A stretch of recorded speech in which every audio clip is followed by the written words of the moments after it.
I need a glass. I'm just curious what we'd get. How about this? How about everybody puts one joke in a hat for him to read next time he's on Oh, snappage. I pulled another name out of the bucket, and that name is Louis Offer, everybody. Here we go.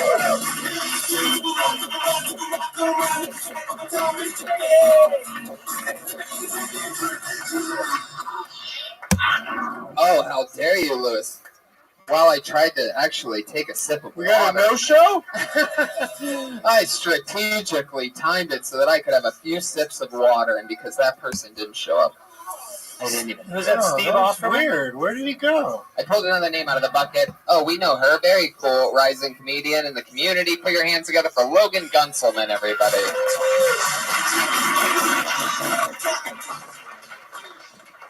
Thank you, guys. I feel like I might be a little bit late, but I gotta ask, did you guys have a good Father's Day? Is that good? Mine was good. My family, we went out to lunch to a seafood restaurant, and my daddy didn't have his glasses on, and there was an item on the menu called conch chowder. My dad leaned over to me and he said, "Hey, what's couch chowder?" And I was like, "Oh, that's going to be what I call jizz from now on."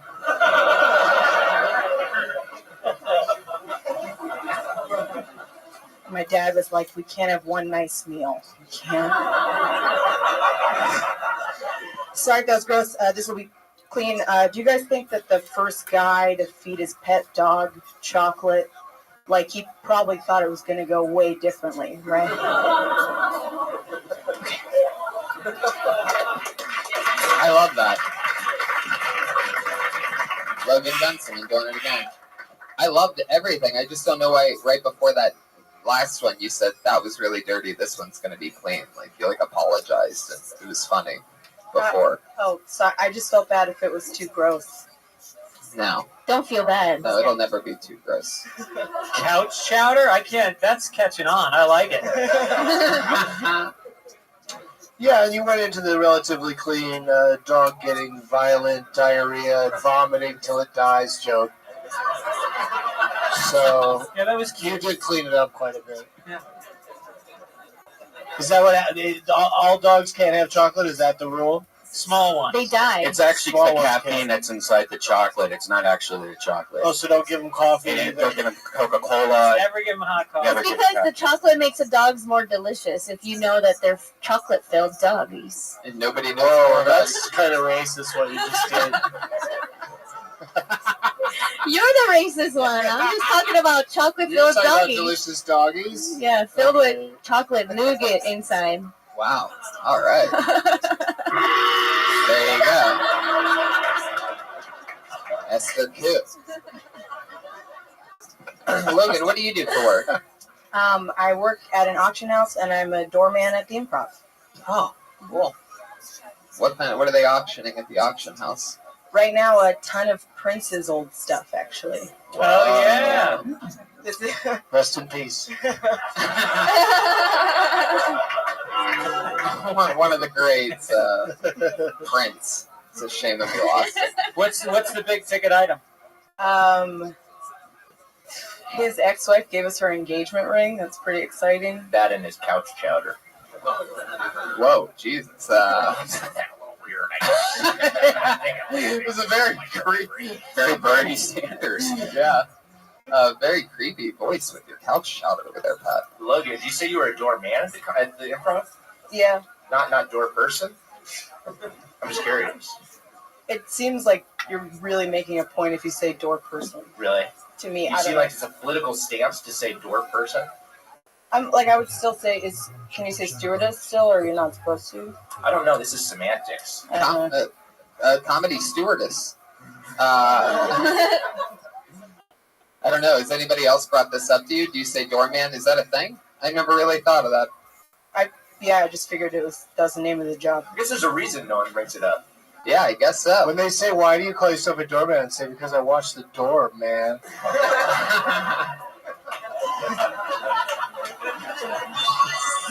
Yeah. What do you do at the auction house? That one was covered in sprinkly fairy dust. What do you do at the auction house That's like we exactly? imagined it. You're like all chill and mellow here, and then you go there and you just start rambling off the numbers. Do you do the auction voice? Like, No, it's Oh, I love Brian's auction voice. Sounds like Porky Pig.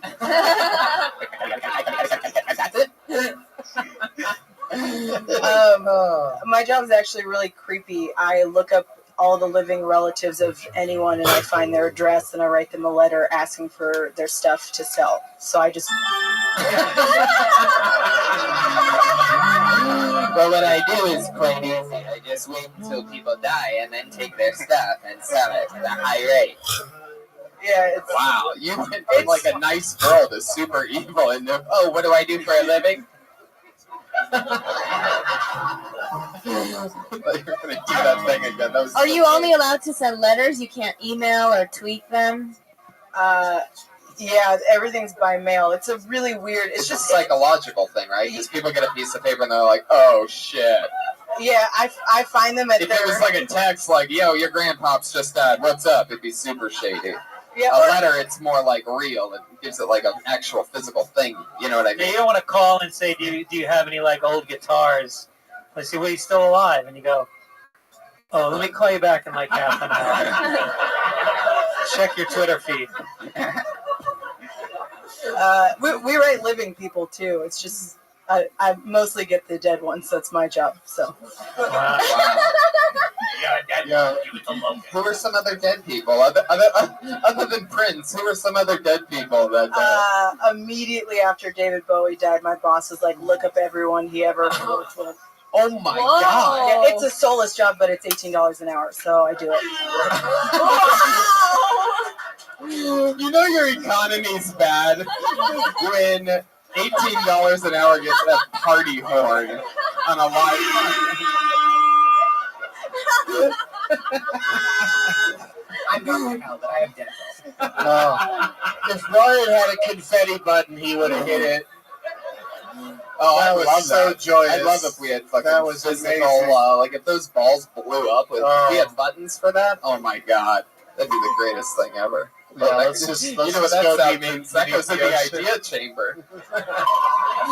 Another great idea: exploding balls coming soon, live on Kill Tony. You ever have people like approach you about Yeah, actually, Red Fox's family sold his entire estate. We have a huge portrait that's hilarious. He's of him still with these alive. No, he's dead. He's He's dead. dead He's now. super dead. I was doubting. He's dead, dummy. Red I'm coming, Elizabeth. Oh, I can't. I already can't. That's incredible. That's an interesting fucking field that you're It in. is. You should write some jokes about that. Yeah. Do you have jokes about that? No. Get into it. It's a good topic. When your boss was like, dude, you need to get all this David Bowie shit, were you like under pressure from him to Then you could have been a hero. from him to Just for one day. Can we change the subject?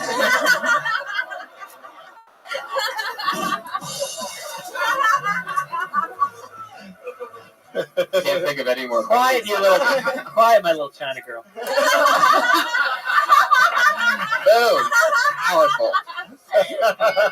There you go. And so anything else, Logan? What else is going on in life? See anything crazy working down at the Improv? Have those drawings of the comedians on the walls gotten any better? No. I want to know more about it, but I feel like can I ask? Do you know, or I have to ask someone else? How bad those drawings are? And why it's unfinished? Oh, I No, they're finished. I think they are Oh, it's finished, finished. actually. No, it says restaurant. And it stops at the A. Like someone just the Oh, whole yeah. thing is shitty, and then they were like, no, I like think right someone then. shot him when they saw the pictures. Yeah, it was bad. All right, Logan. Well, good luck. We'll see you again soon. Logan Gunselman. She's on Twitter at @dirtyguns. Dirty Guns. That's gross. Jeez. What's her name? That's Dirty Guns. Dirty Guns? Her last name is Gunselman. But dirty guns. Logan Gunselman, by the way. That's a Sounds interesting. nice. That's how'd you get that? All right. Dirty Guns. Those dirty guns just left the building. Hey, Dirty Gunster's some of what she sells in the estate sale. All right, Pat Reagan, just going to show that we're all human up here, guys. I know a lot of it's just rapid fire murder, and just to remind you that anything can happen if the show's totally live. We have Pat Reagan firing off jokes once in a while for you. I pulled another name out of the bucket. Put your hands together for Benny Spywala.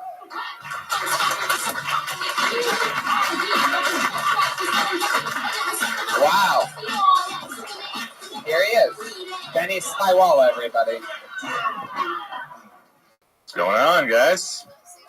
Have you guys noticed lately that at the end of the date, the woman always asks me if I'm gay? Anybody else seen it? No, and I know it's happening because when I talk to my boyfriends, my guy friends, the bros I do Zumba with, they tell me that at the end of their dates, the woman always asks them if I'm gay. Yeah. And from what I've learned from this, because it's happened many a time, is that there's no real way to say no, because the more you deny it, the gayer you sound. Me? Gay? No, I'm not gay. I'm definitely not gay. Have you kissed the guy? It's terrible. The stubble feels gross. Ugh. Have you sucked a dick? Oh, I can't breathe through my nose. Can you? TMJ's terrible. Definitely not gay, guys. I'm not gay. Definitely not gay. I recently signed up for the Tinder, and I'll tell you about it next time. Benny Spywala. Oh. Spiwak. Spiwala? Tinder cliffhanger. So are you gay? Are we on a date? What? Wait, who's that for? You. For you. No, well, you're not, right? I'm not. Yeah, I didn't think so. He's like what? So He's like what you would be you. if you never started smoking weed. What? Oh, wow, I don't feel like understand Esther that had at that all. one in the chamber, just waiting. But you don't seem gay at all. That's why the joke is kind of weird. Is it? You seem pretty straight. You have like that deep voice and. I should tell that to the girls I date. But Really? does that really happen? It's happened multiple times. So a bunch of girls that you've dated have been like, dude, you're totally gay. No. Like, what happens? More Like, what do you go down there and just, like, You suck should their talk to dicks the or girls something? whose dicks has been in his mouth. Yeah, that's exactly what I was getting at. So you drowned out the bottom of my punchline. Do you like a little finger, a little Kanye West in your ass? No. You don't like a I don't little know. finger I in don't your know. ass. What are you doing with my volume, Brian? I didn't do it. I feel like I'm fucking yelling. He needs louder, I agree. Louder. There we go. Thank you. I have a little girl voice. He's got a manly voice, and he's the one that feels gay. I feel really gay. Benny, what do you notice that the girls say that you're gay? Like, what do they say when they tell you you're gay? Well, one of them said, we were just talking, we were in West Hollywood, I said something about, like, there being a lot of gay people, and she was like, oh, you're gay! Can you say West Hollywood again for me? Yeah. West Hollywood? But also, it's just funny. It's just funny that you're like. So I was in West Hollywood and I was mistaken for gay. It was my idea to meet there. I said, let's go to Hamburger Mary's. And she was like, are you gay? Like, is your brother home? Is your brother home? Why do you keep asking me that? No reason.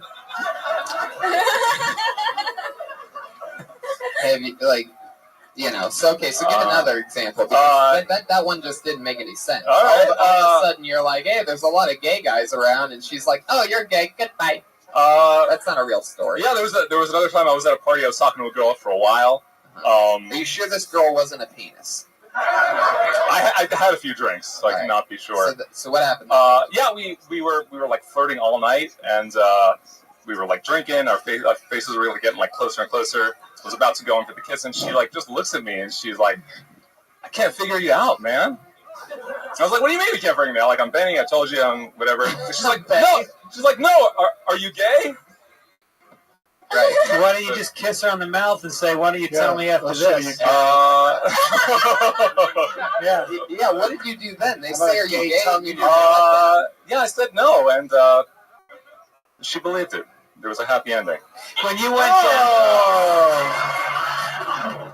Wait a second. What do It you was mean a it's happy ending. ending? She jerked him off right there on the You gotta wait for that music. Are Brian. you gay? No. Great. It goes one way or the other. Like that music doesn't match what I picture the rest of that party being. I pictured him being like, do you believe that I'm not gay? And she goes, yep. And they just sit there for the rest of the party, staring forward. What do you mean it went good? What happened after that? You go, I'm not gay. She grabbed my face and She grabbed we your had a good face. time. Yeah. Wait. We made out. We made out. Over your whole entire face. She had rosy hands. Wait. Next thing you know, she pulls me into her beard, and he told me he had And 100 and yes. she remained my beard the rest of the time. Benny, that is so interesting. You have tough parents. No, they're all right. homophobic Did you hear father. the? Did you hear the tone? Did you hear that? What do you mean anything about my parents? He's the good shit in high school basketball. What do you mean, Mom and Dad? Why do I have to white girls? I was against you. Well, who named you Benny? Was that your own? Was that your own thing? Because it could be Ben. It could be. I tried Ben. I tried a little bit. I don't feel like a Ben. Hi, I'm Benny. Of course they think you're gay. Call me Benny. After Benny and the Jets from Elton John, who was Interesting. gay as fuck. He's really gay. That's true. He's pretty gay. You do look gay. Oh, thank you. Thank you. Somebody. Yeah, thank you. Wait, are you asking us to tell you if you're No. gay? Well, Are you no, it's just confused? a routine he was doing, Esther. I don't think I so. think you're hung up. Benny, where are you from? From New York. That's right, tough parents. Where in New York? Chelsea. Long Island? Brooklyn. West Village. Tough for dad. Brooklyn. Your dad's a police officer. He is definitely not. What is he for a living? He sells attachments, which Like, dildos. which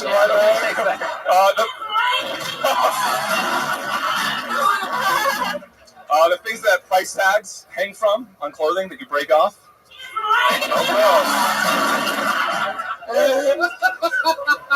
I love that the gayest thing about you is that your dad sells those for a living. Out of everything. Oh, you know those things that the price tags attached to on them? I do not like shoplifters. I will stop them if it's the last thing I do. You take those All pants right, off. you gay vigilante.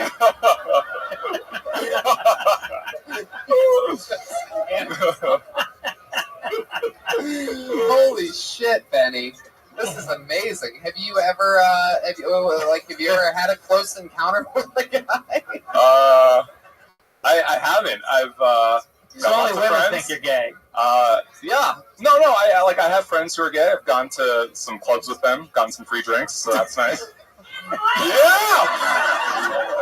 Take my shirt off. Yeah, it sounds like you need more than a minute to work this all out.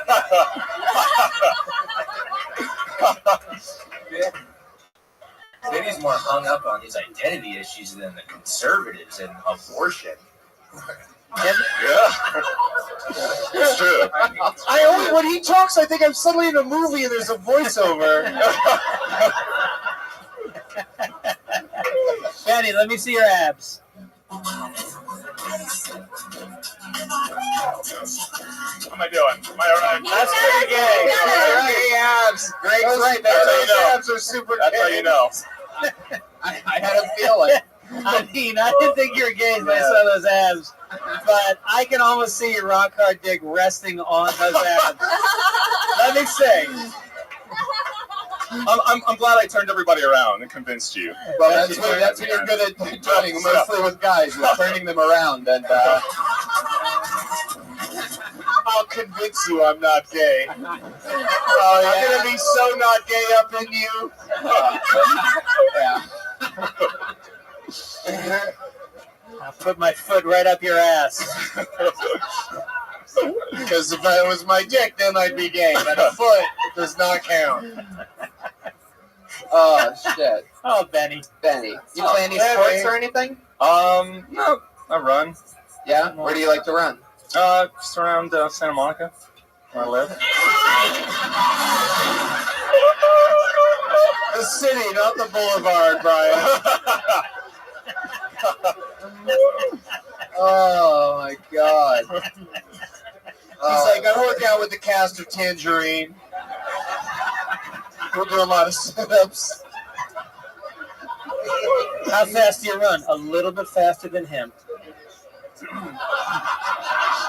What do you like? What do you do for a living? I work in advertising. What are you advertising? Right now a ski resort. I feel like no matter what he says, it sounds gay, man. A ski resort. Didn't the ambiguously gay duo go on a ski resort? He's doing advertising for not a gay ski resort. It's called, the resort is called White Tip, but it's not. There's nothing gay about it at all. It's just a reference to a mountaintop, and now you can ski down in snowy whiteness. Hey, who's Poles?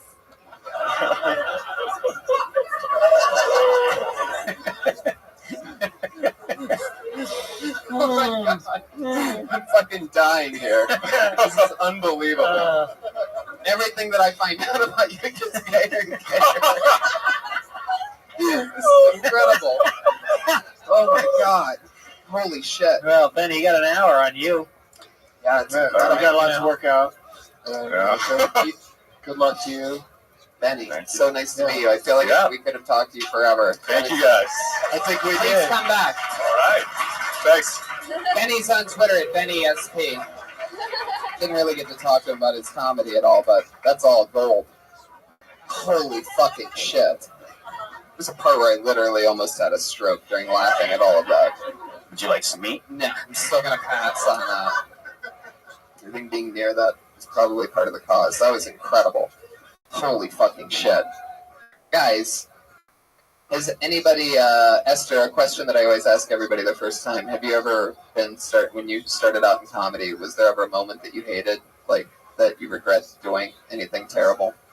Did I regret doing something on stage? Yeah, when you very first started. God, I'm sure there's. I used to be part of a comedy team in Boston. It's called Coup and the Jew. And we would tell people to, like, quit comedy. Like, you write a song about it. I regret that.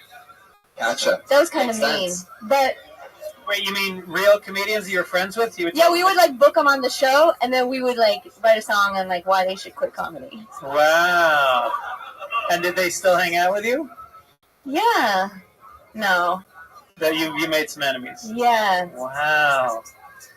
The Jew put you up to it, it sounds like. The Jew. No, maybe it was me. Really? Yeah. How do you know it was a Jew? Well, because they run the entertainment industry in Oh, yeah, Boston. yeah. It was the Jew. Yeah. Oh.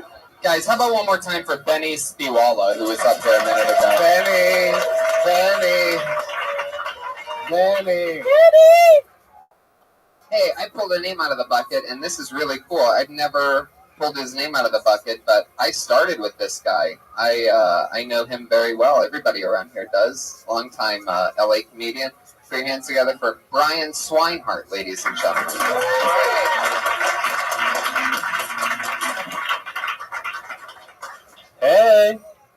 Hey, good to be here. Tony's from Ohio. I'm from Ohio. And the Wright brothers, John Glenn, Neil Armstrong, from Ohio. All pioneers in aviation. Ohio inspires people to fly the hell out of Ohio. Wright brothers invented the airplane so they could fly to different states, meet women from other states. Ohio's not known for its women. That's how Ohio got its name, because you see her from far and then she gets close. Oh, hi. Oh. I'm grateful for the Wright brothers because I love to fly, but airport security's too strict. Going through the airport, they confiscated my Starbucks frozen drink. Took it away from me. Then I walk inside the airport, what do I see? Starbucks. What's Starbucks doing? They're selling the same frozen drink they just took away from me for twice the price. Starbucks is behind terrorism. Osama bin Laden. It's a grande conspiracy. His drinks are the bomb. Brian Swinehart. What's up, buddy? Yo, man. Fuck yeah. Yeah, dude. Thanks for having me. Brother. Of course. So fun. Yeah, man. I've been working with you for a long time. Long time. I love this look that you're rocking tonight. Yeah, Very, coming from an audition, but I wanted to keep it on. love that. Yeah. The Book of Mormon. Yeah, are you gonna be? Yes, that's what it is. The Book of Mormons. I'm up for it. Yeah. I love it. Yeah, How's life going? It's good. Good. I went back home recently for Christmas and everything, so traveling a little bit. Not One of enough. your voice says it's about you're saying it's bad. Huh? No, I don't know. Maybe. Hey. Oh yeah, they're out there. They're out there. Brian, what else? It's interesting because you're one of those people that I've always seen you around and everything. I Yeah. just don't, what exactly, what do you do other than comedy? Well, my other job is a stand-in. So I do stand-up at night, and I'll do stand-in. I'll stand in for... Who do you stand in for? I've done it for Miami Vice? No, Don Johnson. No, I've done it for McConaughey, and I did it on the TV show Colony that just came out. I stood in for Josh Holloway. So it's kind of tough because Can you do a McConaughey impression for us? Oh, yeah. I once did. Wait, I want to hear it. I once did stand in for McConaughey as the after in Dallas Buyers Club. That little self-deprecation, just to remind you all that I know what I look like too. Anyway, back to you, Brian. Do the impression. Okay, so this was a true story. We finished filming, and we're at the beach. Here we go again. All right. And I'm trying to get this girl to come to the comedy show, right? And I'm talking to her. McConaughey goes running by. I see him the next day at work. He's like, "Hey, man, I seen you talking to a woman and a dog. Was that your girlfriend?" I said, "No, man, I just like to go out every day and make approaches. But you got to approach. You got to go out there and approach. Then you got to cultivate a relationship. You water one here, you water one here, you water one here. A few might die." It's pretty good. But in the end, you got a garden. Very nice. Like that. Brian's Very True nice. story. Yeah. He really said that to you? Yeah, that's a true story. The next day at work. He's an awesome character. Just Great. Like, why did they film that for one of those car commercials? Man, I had an idea for the car commercial. I think that he needs to pull up in the car, and somebody needs to pull up beside him, like Ellen DeGeneres, and be like, "All right." And then the next car pulls up, and somebody's like, "All right." Then a school bus pulls up, a school bus full of kids, and they're like, "All right." And then the tagline would be, "Flattery is the greatest form of imitation, but there's only one original, Lincoln."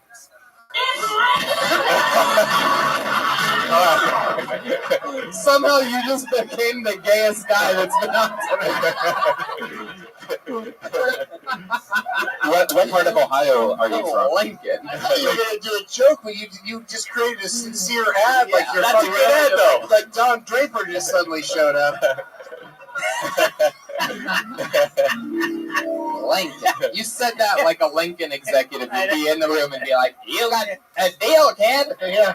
You never know. What else do you got? What other ideas? Well, That's it. that's pretty much it. What did you think of Benny? Were you attracted to Benny? Not really. All right. What was the audition that you went on for today? What was that for? Mercury. Mercury? Yeah. The car? No, the stuff that's in Planet. Yeah. Insurance? He's advertising a What planet. is Mercury? Yeah, insurance. Oh. What was the part for that? I don't know. It was like You don't even know they what needed it an is? undertaker. Yeah, they needed a. No, what do you mean you don't know? But you I- wore a I know, tie. but- Did they just say wear a tie? Yeah, you're working at the company. It's not a lot of. You're dressed like Can I you're move a on? waiter. You have a white shirt and Yeah. a black tie and black pants. Like you're yeah. a Reservoir waiter. Dogs. Just tell us the truth. You just came from Daily Cafe. What's that place called? Daily Planet, Grill. yeah. God damn it. No, it would have been that much funnier if I said it right, but still. You do look like you just were waiting tables.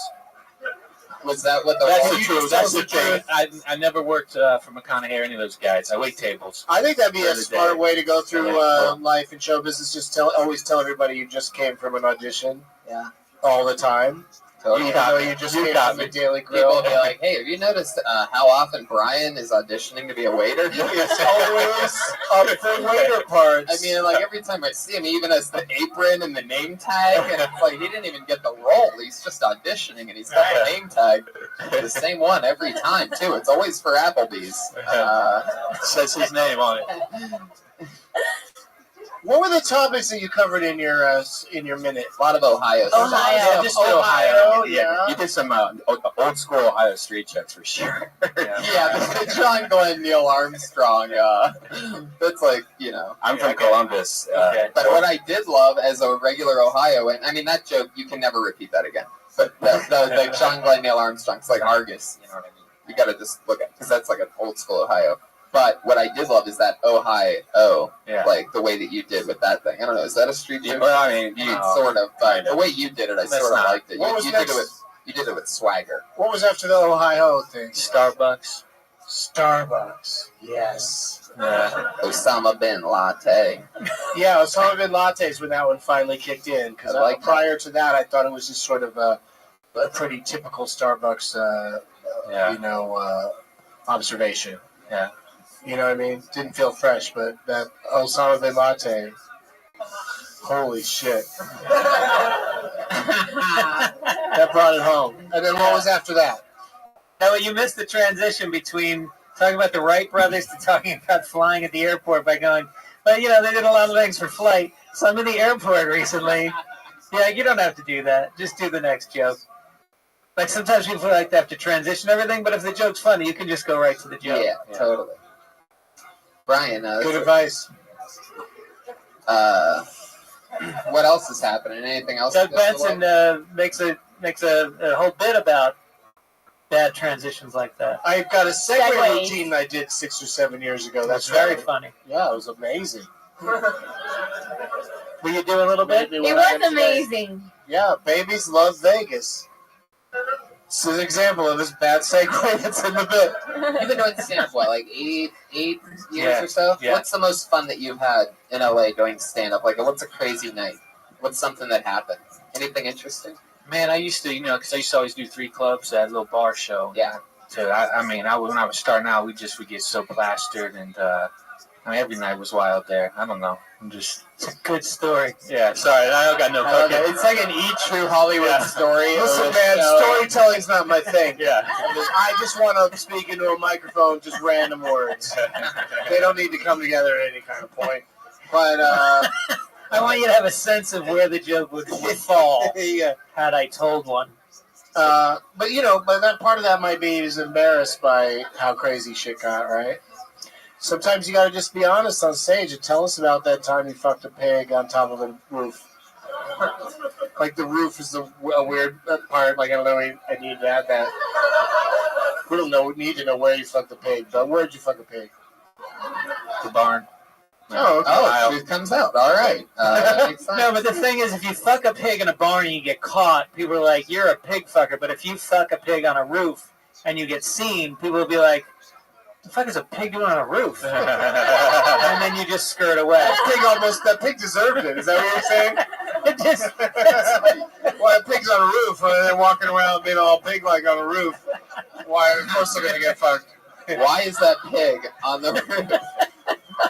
There is sort of something like to that. I mean, if you were gonna fuck a pig, it would probably be one of the best places to do it. It's like on a roof, because if people see you fucking a pig on a roof, they're like, "Oh my god, he's gone crazy." Whereas if they were to catch you, if they were to walk into a barn and you were like face the other way and like fucking a pig and they walk up all slow, then it's like you're the creepy secret keeping pig fucker guy. also, if you fuck a pig on a roof, the thing is, it's hard to fuck an animal because they're gonna run, But if you're on a roof and the pig is faced out over 10 feet, like he's gonna. Right. Are you guys on a pig fucking filibuster? Did someone challenge you to talk about it for as long as possible? All I'm saying is he can't run. He's gonna back up right into it. What's crazy about all this? What's crazy about all this pig talk is that your last name Swinehart. Swinehart. Oh. Yeah. That it's just a This coincidence. is getting right? trippy. Heart means love.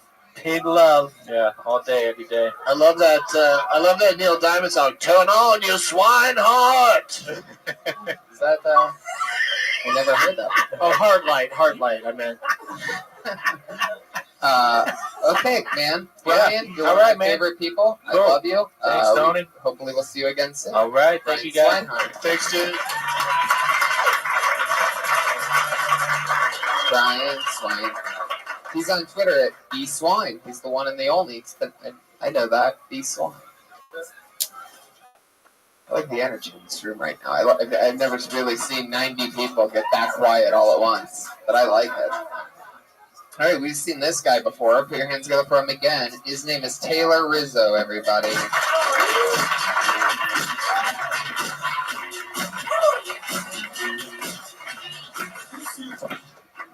All right. I was with this girl recently, and things were going well.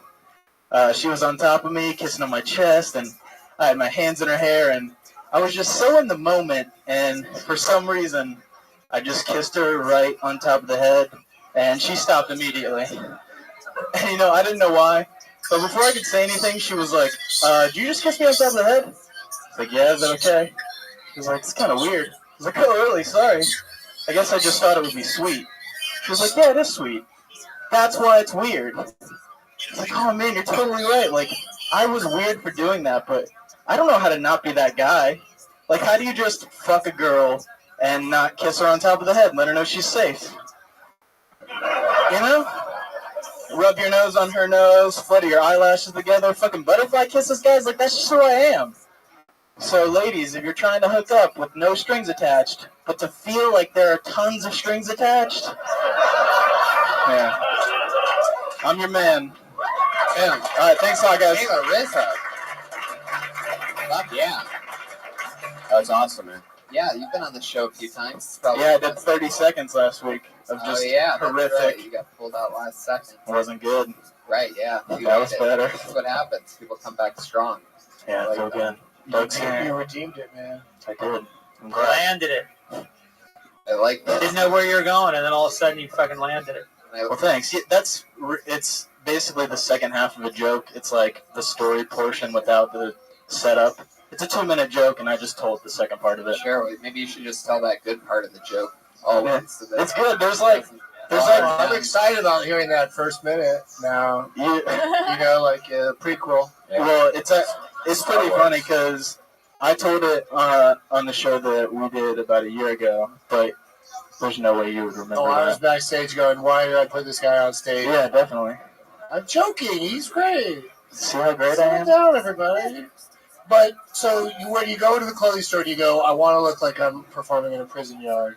yeah, exactly. And with the beard, say the Guantanamo Bay prison yard. I go deep with my prison yard. I like that shirt, but it also just says prison. It's like if How much it's maroon like and gray prison uniforms It's do like they have? it's like if Kohl's came out with "Oh Brother, Where Art Thou?"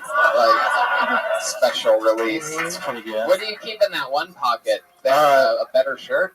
Yeah. My old favorite. It's like the Boston Marathon bomber. Like all he went to was a rainbow when he escaped. It does look like you bought That like was an super entire deep. outfit that went with the beard. Like it looks like you bought that outfit at the barber shop where You you walked got in your and beard. took your beard and said, what goes with this? It does it. He looks like the costume at the Halloween store where it shows the person like showing the whole outfit you get. Guy that hangs out at Just a barber shop. mannequin? That's just a mannequin. I want to go out for Halloween as a barbershop pole. Help me out. That would be fun. I have to like stand at an angle though. Perfect. I want to dress as a squirrel that's been run over. That's what you had on. That is exactly That's what not it looks bad. like. I want a hairpiece like a Lego man. Whoa. All right. That's It looks all perfect. Oh, jeez. What? My hair? Jesus. No, it's just like it looks so like hairsprayed He down. looks like Kanye West's poop finger. That's what he is. Whoa. The bottom line. I haven't gotten any of the Kanye poop finger Sorry, jokes Brian. tonight. The bottom line here is he said nothing in his routine that we can make fun of, so we're just attacking. Yeah, I just started getting roasted. Exactly. Yeah, you gotta be honest. The gist I of fucking it. like that. It's a shirt. nice shirt, yeah. Yeah, I would wear that. I like it. Yeah? Yeah, All right. right. Fuck yeah. I love Even the shit that you're talking shit about. Okay, you know nice. why I it's like it. creepy when you kiss girls on the head? Like, Yeah, you it's kiss that's up here. I That's learned that. That's what the bit's about. Is how Yeah, you get that's freaked out what- by it. That's Yeah, I what didn't know that. And Fathers earlier do. in the bit, I talked about how I just, whenever I hook up with a girl, I just act like their boyfriend for the night, and that's just what I do. I don't know. you have to ease into it. You can't just cuddle right away. What? Yeah. Yeah, I don't know. I've always been like a girlfriend guy, so just Yeah, me sex too. and holding hands and stuff just Yeah. goes together. Cuddling, I'm gonna fucking soaking. kiss your head if we make out. Whoa, I like the swagger that you have. I've never seen somebody. But then- I've never seen somebody with so much swagger while they're wearing a chocolate fruit stripes gum shirt. You know what girls like? They like you to Chocolate kiss them fruit on the shake. top of their head while you put two fingers in their butt at the same time. That's a super hot move. Yeah. Like that shirt looks edible. Like it looks edible. Like you would get it at a gift shop at Willy Wonka's or I something. feel like this couldn't be more of a plain shirt. Is that made out of hemp? Because I'd like to smoke it. It wouldn't even get you high, Doug. You know what's really nice is when you coochie-coo a girl while you're fisting her. That's always really nice. Just I've give her a never little under fisted the chin. Which anyone. one are you gonna react to? Girls like when you give them a wet willy, but instead of a finger, you use your dick. Just put your wet dick in So there. Taylor, are Who you gets it single wet? right now? I can't. Yeah, I'm single right now. Yeah, So this was an You old girlfriend you can't were tell. kissing on the head. no, it was a girl that I like hooked up with. That after a breakup, I was trying to get out there and hook up with girls, Sure. and it got weird because I just acted like their boyfriend. I'm gonna kiss you on top of the head. Now, when you have a real girlfriend, why does it usually end? Are you like smother them? You're Yeah, smother them. I get like Clean. I build up stuff that's not really going on. And yeah, what's up? You guys want to date? Next time you feel like kissing the top of her head, put your hand on her head first and then kiss your own hand. Because then she won't. You did it, but she won't know about it. That's like- true. Where are you finding these girls who don't realize how creepy you are when they meet you? That they Fucking- actually bring you back to their apartment. Yeah, how you getting so far? Yeah. How you getting the head top kissing? I mean, How you getting a second and a half base? it's Tinder. How else do people meet creepy people for sexual encounters? Oh, Tinder. Whose picture do you use? back at Target. My picture. Wow. I We use still mine. of Daniel Day-Lewis in Lincoln. You know what's funny though is I just on Tinder I just like everyone, and I've never had an Asian girl like me back. I don't think Asian girls like beards. Is that true? It is true because we're hairless. We're like Yeah. smooth, you know. Yeah, I'm It's the opposite of just- it's hairless. just not Yeah, you equal. have 70s bush. There's no Yeah. equality. You can do better than that, Tony. Well, no. I mean that. I've heard of a lot of like 70s Bush references, but no. You must understand. Oh, yeah, I Beard know. looks exactly like 70s Bush. Like other people say that for other people, and it's like hacky, but no, that there Yeah. literally looks like 70s Bush. It's a begs the special kind question. of pubic beard that you have. Like that. There's so many male pubes on your face that what's his fucking name wants to suck your head right now. Benny wants to suck your fucking Benny wants head. to suck your head. God. Wait, but this Just really, suck this on your begs the skull. question. Where were you Like- educated? Did you go to a pubic high school? Yeah. Is your chin circumcised? It is. I have a really small. Do you shave your balls? That would be the irony of the whole thing. No, I don't. Could you I trim, solve the but Rubik's Cube? I can't get into the pun game. Did your dentist tell you you have a yeast infection? Come on, man, jump in. I can't. Don't be the second Bush this week to drop out of something. Please clap. Please clap. Fuck yeah. Fuck yeah, man. Taylor. What else is going on? You've been out here doing stand-up. You've been out here a few months. Yeah, I've been out about 4.5 months so far. Been on the show a few times. You Yeah, a want to do couple the job? times. I do, yeah. Build the displays at Urban Outfitters. Oh, wow. That's where you got the shirt. That's exactly. And the pants. Wow. 40% off. I bet. And they were on the clearance rack to start. Exactly. I mean, These were like yeah, $3. that's how I get all my clothes. I love that. I better of that. Use your discount to your advantage. Yeah, it's not bad. But I like the job. It's early morning, so I can do stand-up at night. I'm off by like 3 in the afternoon every day. Take a nap. Come home and take a nap. Yeah, sometimes if I can. Do you ever like jerk off first and kiss your hand? No. I would have to kiss my hand before the actual stuff started happening. Right. Get me in the mood. Yeah. I gotta know that they can handle a little sensualness. Sensuality? I don't know words too well. You ever shoot yourself in the beard and make a fake porno? I feel like my beard is like an alien to you right now. Alright. You just keep staring at it. Yeah. You can touch it if you want. No thanks. Isn't his time done? He needs to go. That's it. That's it. Taylor Rizzo. Well, there you go. Good job, Taylor Rizzo. Great stuff. He's the best set ever on this show. That's Taylor Rizzo. He's got a good cream catcher. Yeah. Good cum couch. Let's move on to our regulars now, and maybe if we have time, we'll pull another one out of the bucket at the very end. We have 2 regulars who perform a brand new minute every single week on the show, and they've both been on the show for a few months now, and it's fun to watch them grow, and it's a fun fucking thing, always, week to week. Ups and downs and craziness of watching a comedian grow in the deep pits of the belly room. They do a brand new minute every single week, and they don't get pulled out of the bucket. Going up first tonight, Kiltony regular, one of our favorite people. Put your hands together for Melissa Esslinger, everybody.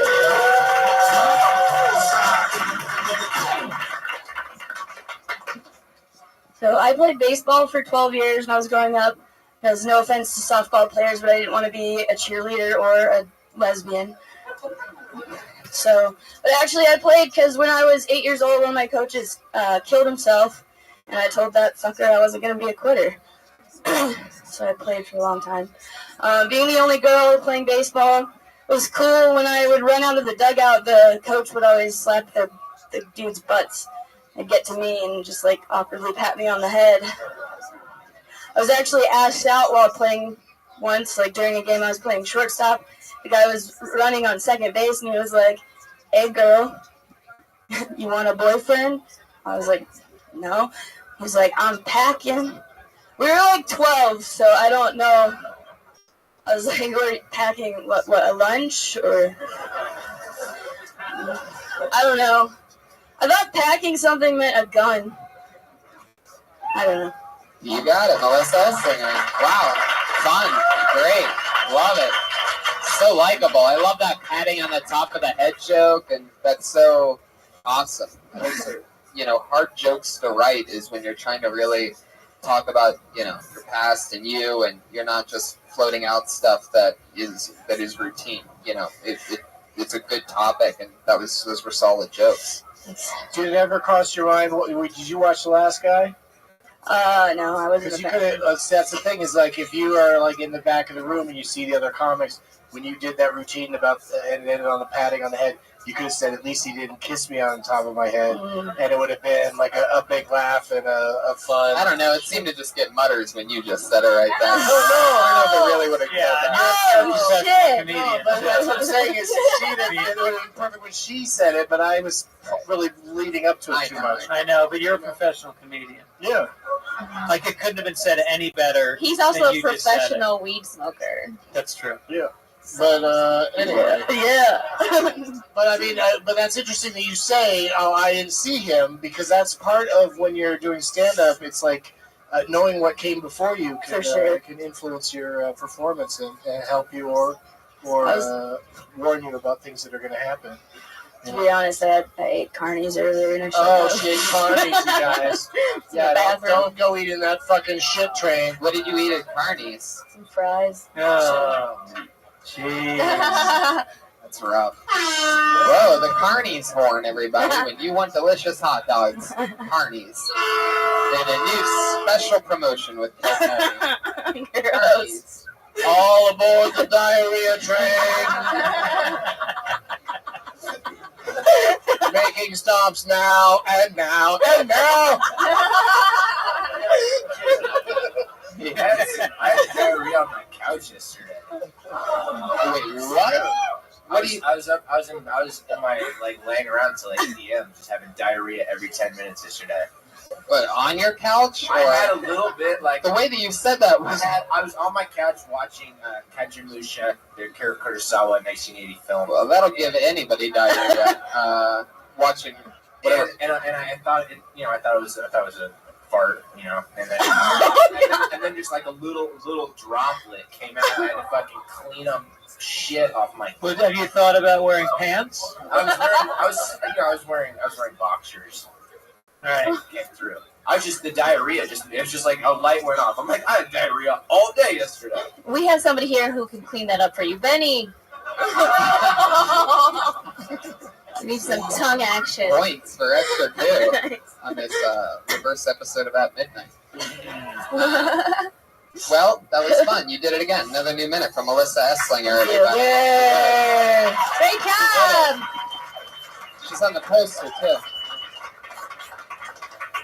Our other regular, also been on the show for a couple months now. Put your hands together for the always fun stylings of the one and only Vanessa Johnston, everybody.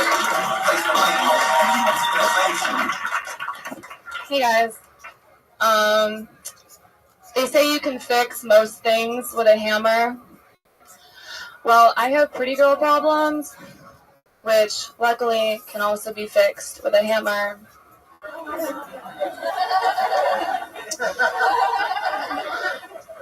Being really pretty and really ugly are the same. Nobody cares about your personality.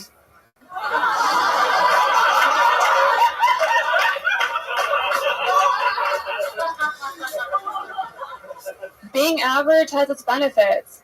Like, if you accomplish anything, people would think it's a miracle. I could build a rocket ship, solve world hunger, cure cancer, and people would be like, what a slut.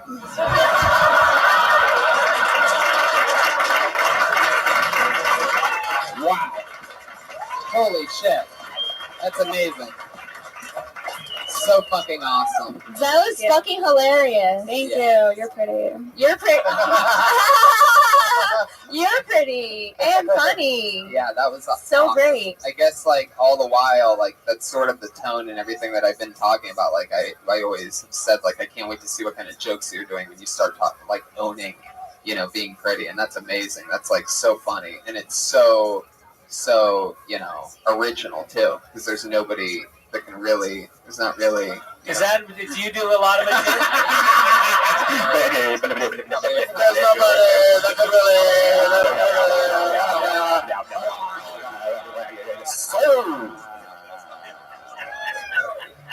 Last thing I want to do is contribute to some ugly female comics blog tomorrow. Like, Tony Hinchcliffe says there aren't that many stunning fucking comedians. I mean, there's a difference. There's a lot of, good-looking comedians, but anyway. Yeah, that was fun. Greg, is this your first time seeing Vanessa? Yeah, I was going to ask you, is that your material normally, or is this a new thing? No, it's new. It was really hard for me to write it this week, just because I felt so it's hard doing it not being gross. You know what I mean? And be like,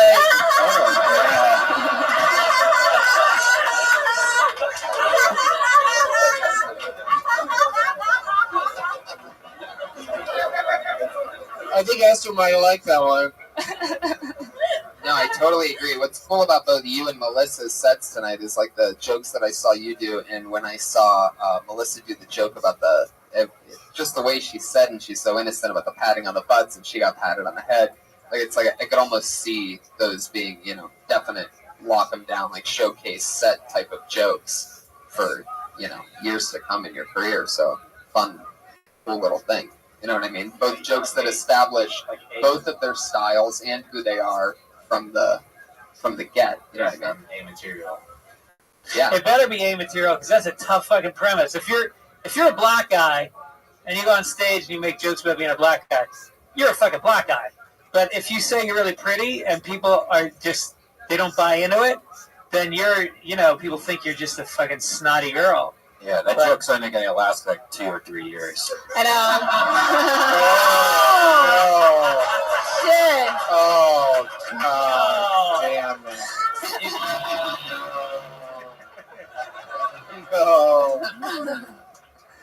If you would have told me that out of nowhere Brian would say the meanest thing in the history of the show, I never would have thought that. But somehow you just passed up hundreds of evil Hinchcliffe jokes. Because once I get her pregnant, she's not going to look the same. Oh my God, Brian, you are disgusting.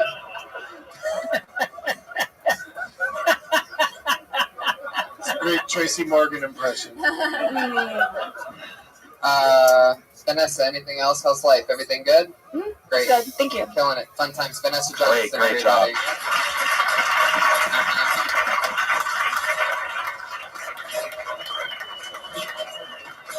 Well, you know what? It's a fun episode, guys. We made it through. I don't think we really have time. Do we? One quick one? You guys want one more? Oh, bonus comic. One last one. Put your hands together for Pat House, everybody.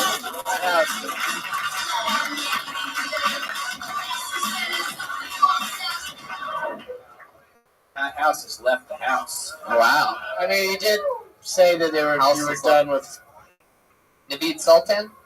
maybe draw another one. Every comic left. Anthony Moulet?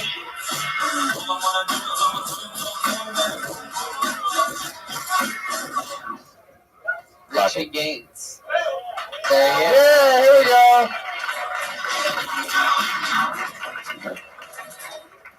Hi. I'm a smoker, which is bad. It's not the worst thing in the world. I could be like a blogger that tells people I'm a real writer, or could make up buzzwords like grief shaming. Heard that one the other day. Grief shaming, what is that? What do you like? Go to a funeral, someone's crying, you're like, hey, I'm sorry for your loss, pussy. Hell, it's grief shaming. Strip clubs, how do we feel about them? Great. My recommendation on strip clubs, I don't go often, but if you do go, I recommend go with a virgin. Now, that's a good time. I went to a strip club with a virgin. Going to a strip club with a virgin is a lot like doing a Make-A-Wish, but at the end you have the cure. I think that's a minute. No? 48 seconds. Want to Right. stop there? Richie Yeah, sure, Gaines, let's do it. everybody. Cool. Fuck yeah. Richie Gaines. Get me. Richie, how's life going? It's going pretty good. I just started a job today. Oh, yeah? What's the new job? Coffee shop. Coffee shop. Coffee shop. Which Yeah. one? It's in Atwater Village. Some French. You don't even know the name of it? Yeah, it's some French. Definitely not thing. intelligentsia then. It's fun. Can't Right. think of the coffee place. Yeah. Richie, we are ending the show. We Okay. squeezed you up at the very, very end, and we have Thank you. run out of time completely. Appreciate it. Cool. Good job. There you Have a go. good night. Good job. Guys, what's coming up? Greg Fitzsimmons, what do you got going on? We got Philadelphia, Atlanta, and Dallas over the next 3 weeks. Fitzdog.com. Fitzdog.com, one of my favorite podcasts. Whoa, look at that drawing from Ryan J. Ebelt, everybody. I have a robot head around me. Pretty cool. That's incredible. That's so cool. Esther Kill. I'm at Harris Casino March 3rd and Atlantic City. Follow me, Esther Cuckoo. Coo in the Game podcast. Doug Benson, everybody. Come on. you. Please clap. DougLovesMovies.com. Lots of stuff coming up. Always DougLovesMovies.com. stuff Pat going Reagan, I love him. Patty Reagan, he just dropped a brand new video today with ReaganandWatkins.com. We love Reagan and Watkins. Patty Reagan, the best. Josh Martin is Josh Martin Comic. Ryan J. Bell, Brian Redband. Thank you, everybody. Thank you, live audience. Make some noise one last time as the episode fades away into nothingness. All of a sudden.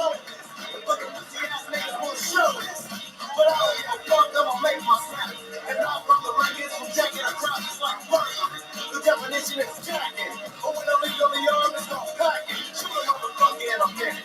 I'm about to do a piece of pussy and go a minute. So if you have a show in the front row, I'ma call you a bitch or a dirty ass hoe. You probably get mad like a bitch supposed to.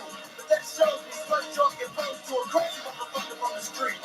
Attitude legit cause I'm tearing up shit. If you ain't control, so automatic. Man, you down motherfucker, and start static.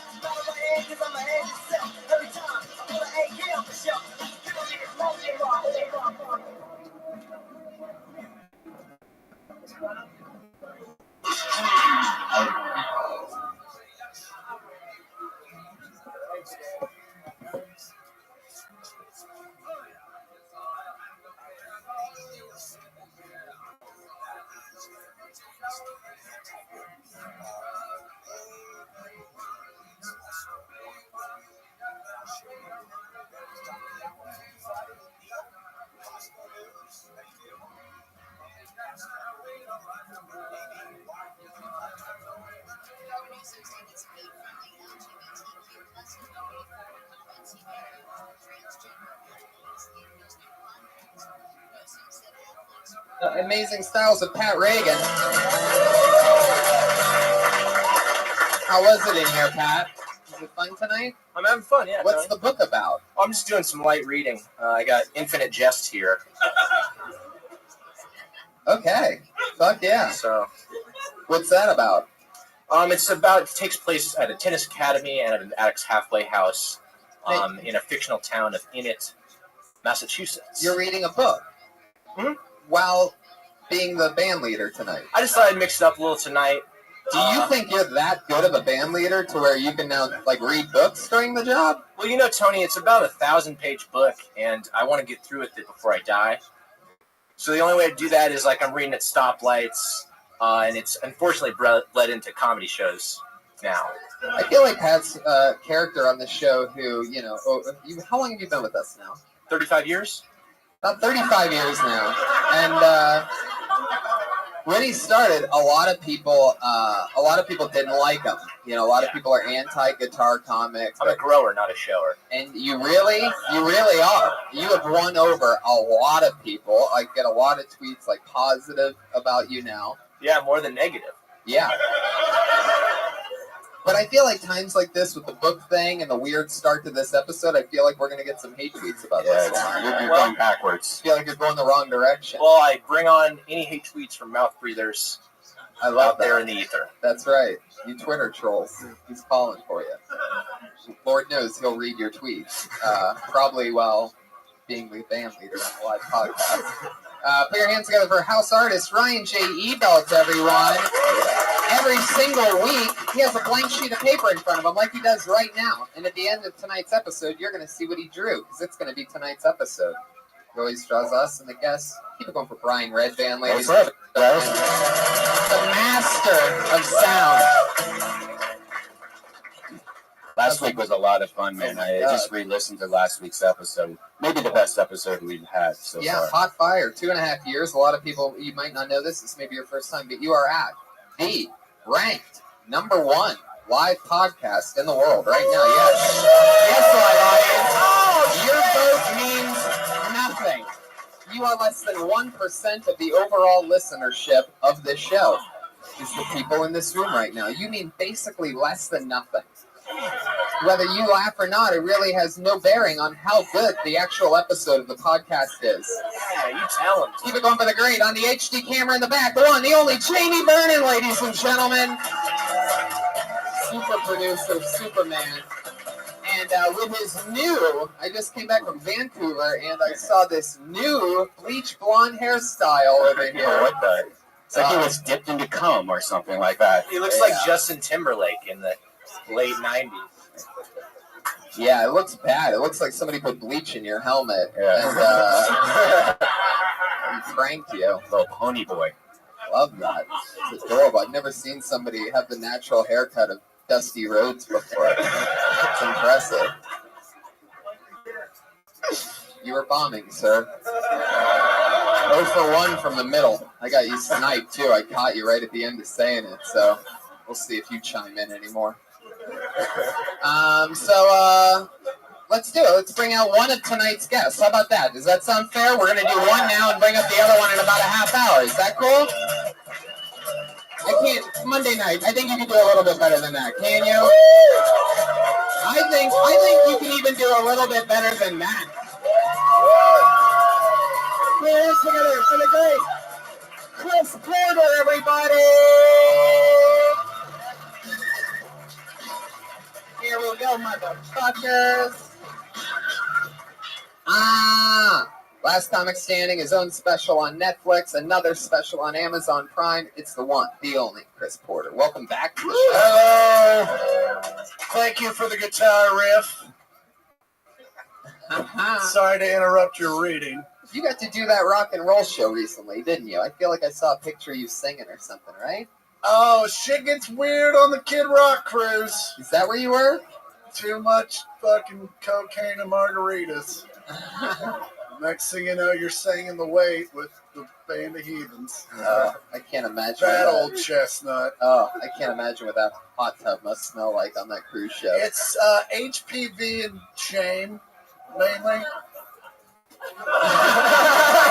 Jesus. You say HPV and a ball drops. That's DJ, how do you get it? that was the magic phrase. Unbelievable. We haven't had one of those in a long time. HPV? No, we don't have that.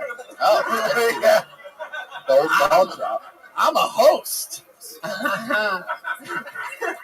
So we're going to have fun. We're going to talk to comedians like we always do, and we're going to be joined by our other guests in about 30 minutes. Is that cool with you guys? I've already asked that question like 5 times.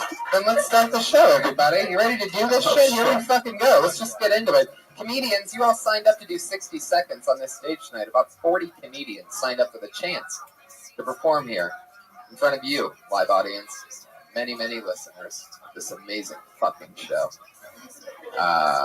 Comedians, you know your time is up. That's 60 seconds. When you hear the sound of a kitty. Aw, did you hear that? Listen to it one more time. You have to do it louder when I say the one more time thing. There you go. That means wrap it up then, or else you're going to bring out the angry West Hollywood Revenant Bear.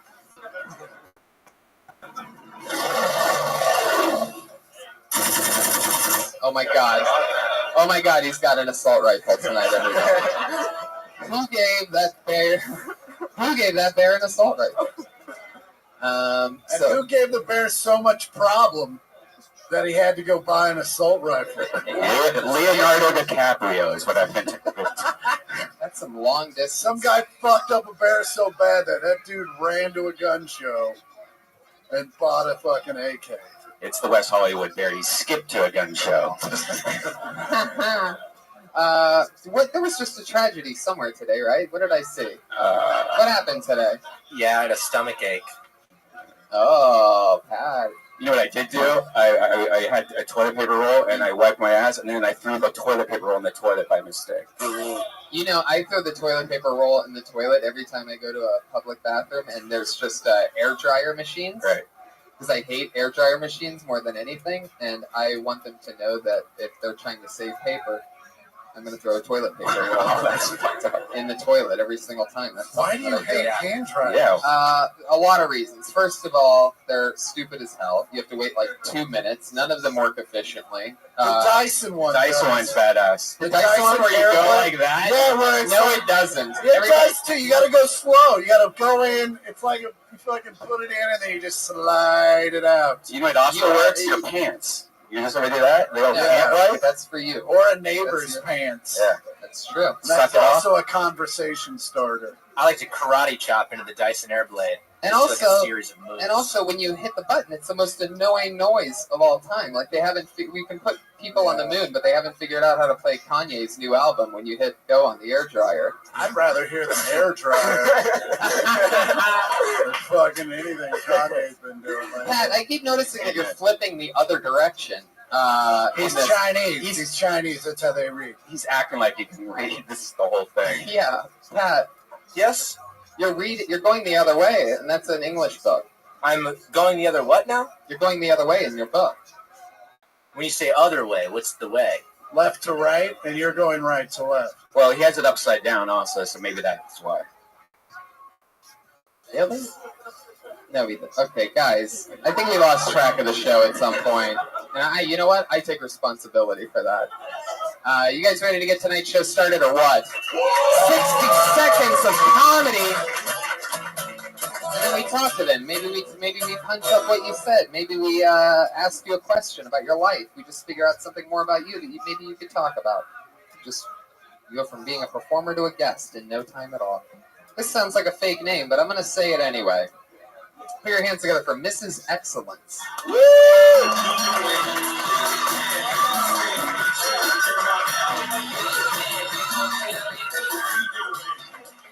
How the fuck did that happen? Fuck! Dude, my friend was in Mighty Ducks. He played Goldberg. He's like, you really remind me of Roseanne. And I was like, so? You either think I'm really funny or just fat and white trash. Or maybe I'm both. I don't know. I'm like a really big fan of picking my nose. But like, I think it's fucking gross when I see somebody else doing it. And I'm like, that guy's fucking picking his nose and eating it in his car. Wonder what that shit tastes like. I don't know. It's pretty crazy. I'm married, which means I never have sex. We did it the other day. Just have to wait another month to do it again. You guys really like that one? That was a good one. Awesome. Let's see. I hosted the High Times Cannabis Cup this past one. That's right. Second time hosting. Everyone's like, oh, is that it? Yeah. All right, I won't finish it. Mrs. Excellence. Hello. I can't believe you guys called me. You signed up for the show. Fuck yeah, I did. You are shocked. I was fucking surprised. You said this is not a real name. I was like, it's me. We were there. We saw the shock. Yeah. Really amazed. I like how you came up and immediately name dropped. Dude, you know. That was, and it didn't even need it for the joke. Yeah, You were just like, I know a guy from Mighty Ducks. Anyway. And like he's like the worst. Like, who wants to admit you're friends with him? You know what I'm saying? I know. By the way, I know him. He doesn't even want people knowing that he was Goldberg on the That's true. He every time he walks into a room, they quack at him. Are you off balance right now? now? Dude, is there like something going on at the stage right now? You're wearing Adidas tennis shoes, but you're acting like you're in high heels right I now. can't even believe that you called me up here. I'm shocked. Again, your name on this piece of paper. It happened, Marie. This is excellence. I'm not exactly sure what the excellence part. I can tell you if you want to know. The truth is out. I can tell you, I make a cannabis topical called Mrs. Excellence's It's the Bomb Healing Sub, and I won first place in the Cannabis Cup. That's pretty rare. I always wondered what you went and did with yourself after being the middle square on Hollywood Squares for so long. Is that a J.J. Bullock? That's a Bruce Valanche. Right down the middle. Hey. So, Mrs. Excellence, how many times have you done stand-up comedy before? I do a show every other Thursday at the Headroom Gallery. So I do like an hour and a half because nobody ever shows up to do comedy. An hour and a half of what? Mrs. Excellence, I usually just like tell stories. I think the reason why nobody shows up is because you're doing an hour and a half of comedy. Maybe. They like it. They prefer when I sing. They're like, sing, don't tell jokes. Like nursery rhymes or? No, like I'll just like break out into like Tyrone or I'll rap and stuff. Wow. Oh, that sounds hilarious. You know, it's funny. They let you have a microphone at Dude, this show? they like asked me to do it. Wow. After I begged them to let How me. many people are in the audience at this? About 40. How good is this place's pot? 40 people will sit it's there. Pretty good. Dude, I'm like convinced to come for just the weed. I feel like you would be the person that they bring in to kill everybody's buzz. So they buy more pot, right? Thank you. Keep buying pot. That gets an O, really? You travel. Have you ever gotten high in a hotel room and watched like an hour and a half of Kardashians on accident? Yeah. And then you were like, what the fuck did I do with my life? They did it, but it was live. Yeah. They're just like, please Yeah. sing or It's something. fun. They're It's just fun. like, I can't stop watching. Do you really like to pick your nose? Is that like a thing that you like to do? Who doesn't like to get boogers out of their nose? I agree. Do you eat them? No. No? No, but my kid does. And What I'm do you like, get? ew, I caught you. Do you flick them? I flick them. I put them on my husband and I. You have kids? I have 2 kids. I thought you just took care of the Muppet babies. No? Is Not that the right lady, or am I thinking Magic You are so funny. It's one or the other. You are very funny. Where's the cannabis cup that you're talking about? It was at the National Orange Show, and then I also hosted National Orange in San Bernardino. It was 5 days. San Bernardino. And then I also hosted in San Francisco. Oh, okay. Yeah. Why is it called the National Orange Show if it's in San Bernardino? You know, I don't know. It's like a really big place. It's not even the same county. You know, good question. I didn't name the place. She said orange. I thought she meant the county. Yeah. They call it the NOS Center, National Orange Show Center. Now, were you performing in San Bernardino when that shooting happened? Guys, what are you on about? Let me tell you something. They just came right for me. I can tell there's a lot of new people here tonight. I want to welcome you with a warm heart to my show. This is like the warmest welcome I've ever had. Shut up, Mrs. Excellence. Yeah, I took the gun from the bear. If you can make any noise that you want, just none of that aw shit. Alright, we're just getting started here tonight. I don't think you're going to want to be awing and boo-hooing when our other guest arrives. Alright, you pussies? So if you don't stop, I'm gonna call them off. You guys made me Brody up there for a second. How dare you do that to me? You know what I've done? You don't get it. Alright, Mrs. Excellence, it was nice meeting you. Thanks. What else do you want? You want comedy advice? You want help with anything? Do you want life advice? I mean, I missed my therapy today, but you know. You did? What do you go to therapy for?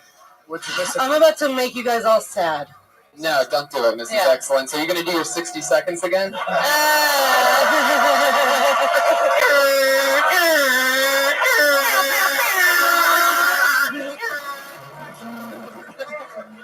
I'm just gonna go shoot myself. It's cool. Oh, no, you're not. I'm kidding. I'm not suicidal anymore. You already died once tonight. Don't do it again. I love it. There she goes. Thank Mrs. you. Excellence, everybody. Mrs. Excellence is on Twitter at Ms. Double Z. Excellence. Pat, you're really focused on that book. You're going extra mellow on the acoustic tonight? Oh, you can't even hear me right now. He didn't even notice. All right. I pulled another name out of the bucket. I really hope that this is real. Sometimes I see these names and I'm like, Mrs. Excellence, all right, somebody faked that. You know what I mean? I hope this is real. Long U.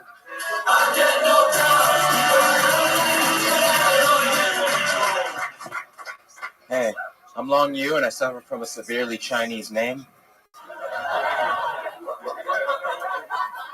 Yeah, billions of people have it. I don't know why you're laughing. Since I'm half black and half Asian, this right here is just a huge mystery zone. People are always trying to give me estimates like I'm Bob Barker on The Price is Right. So since I'm half black and half Asian, and I was actually pretty poor growing up, my college's diversity brochure is just me in 8 different poses. Yeah. Y'all see Hillary do the whip on Ellen? Yeah? I know, right? It's crazy how white people can ruin whipping for a second time.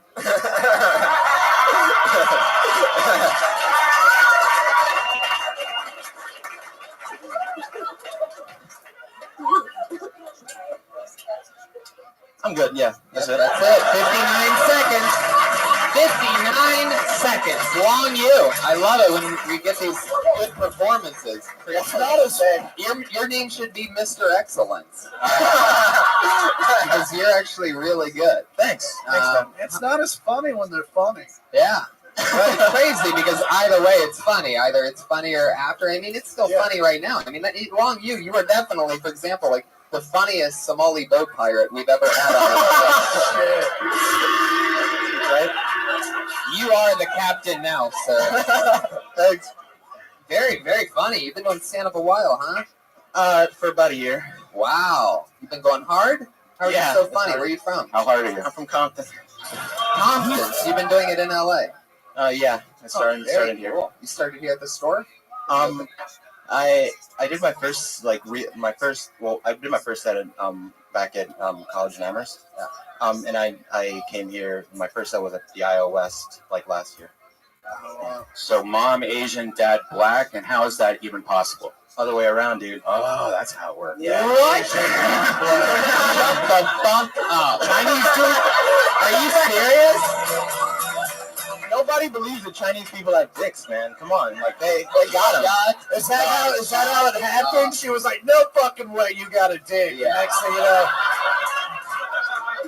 know, right there in the back of the fucking barbecue joint, just getting it on.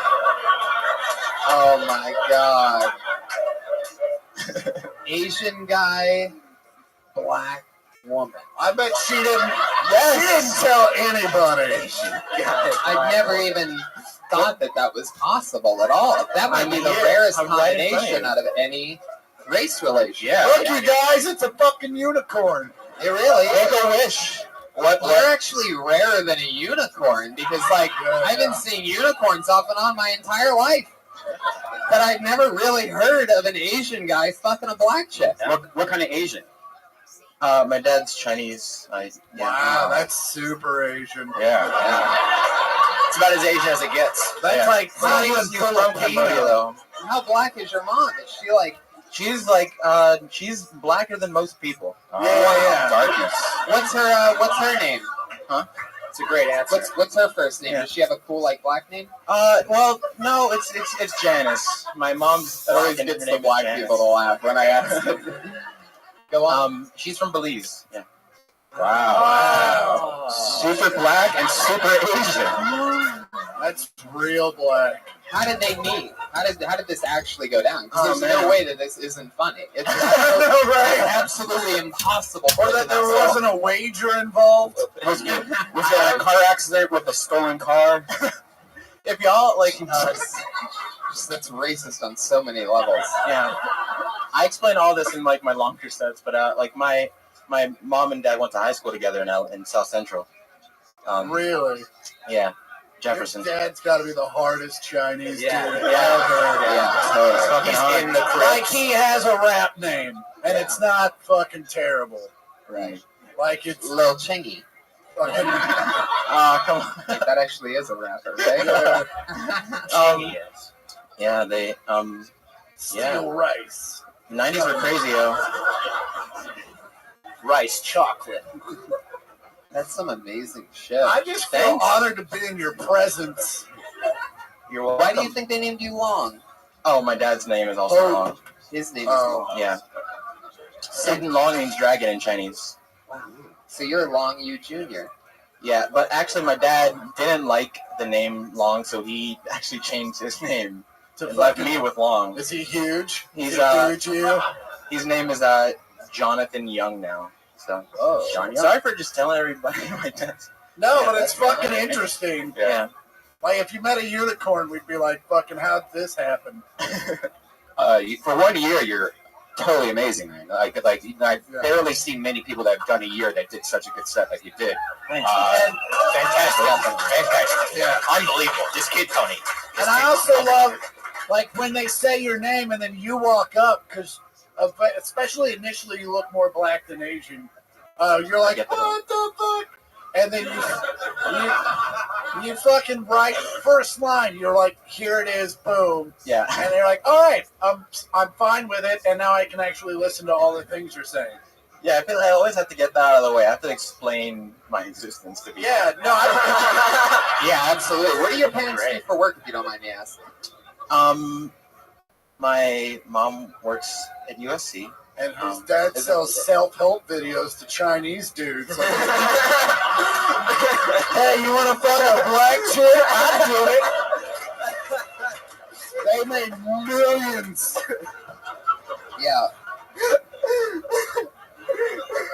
So she's a teacher at USC? Nah, she works the dining hall, man.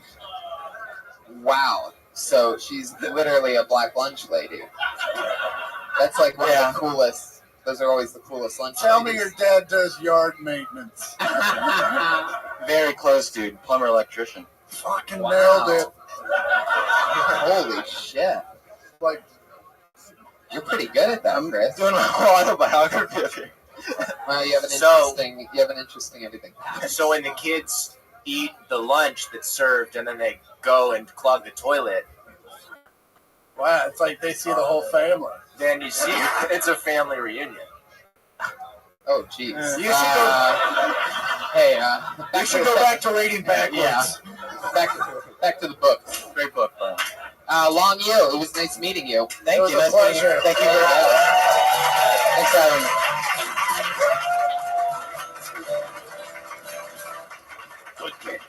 His name's wrong. I wonder if his Alright. Forget it. His dick's big? Yeah, I'll save that for some other time. It's a long joke. No, not that. It literally is. Put your hands together for Keith Ray, everybody. Keith Ray.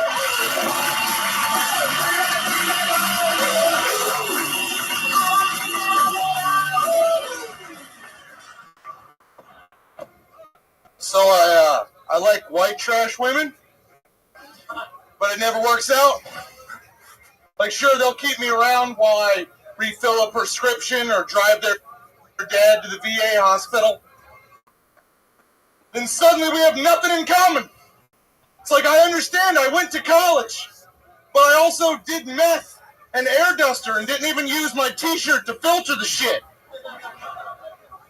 I do most of my grocery shopping at the gas station. Why don't you fucking love me? I don't get it. Like, only a white trash woman can, like, have you in a liquor store parking lot screaming into your phone.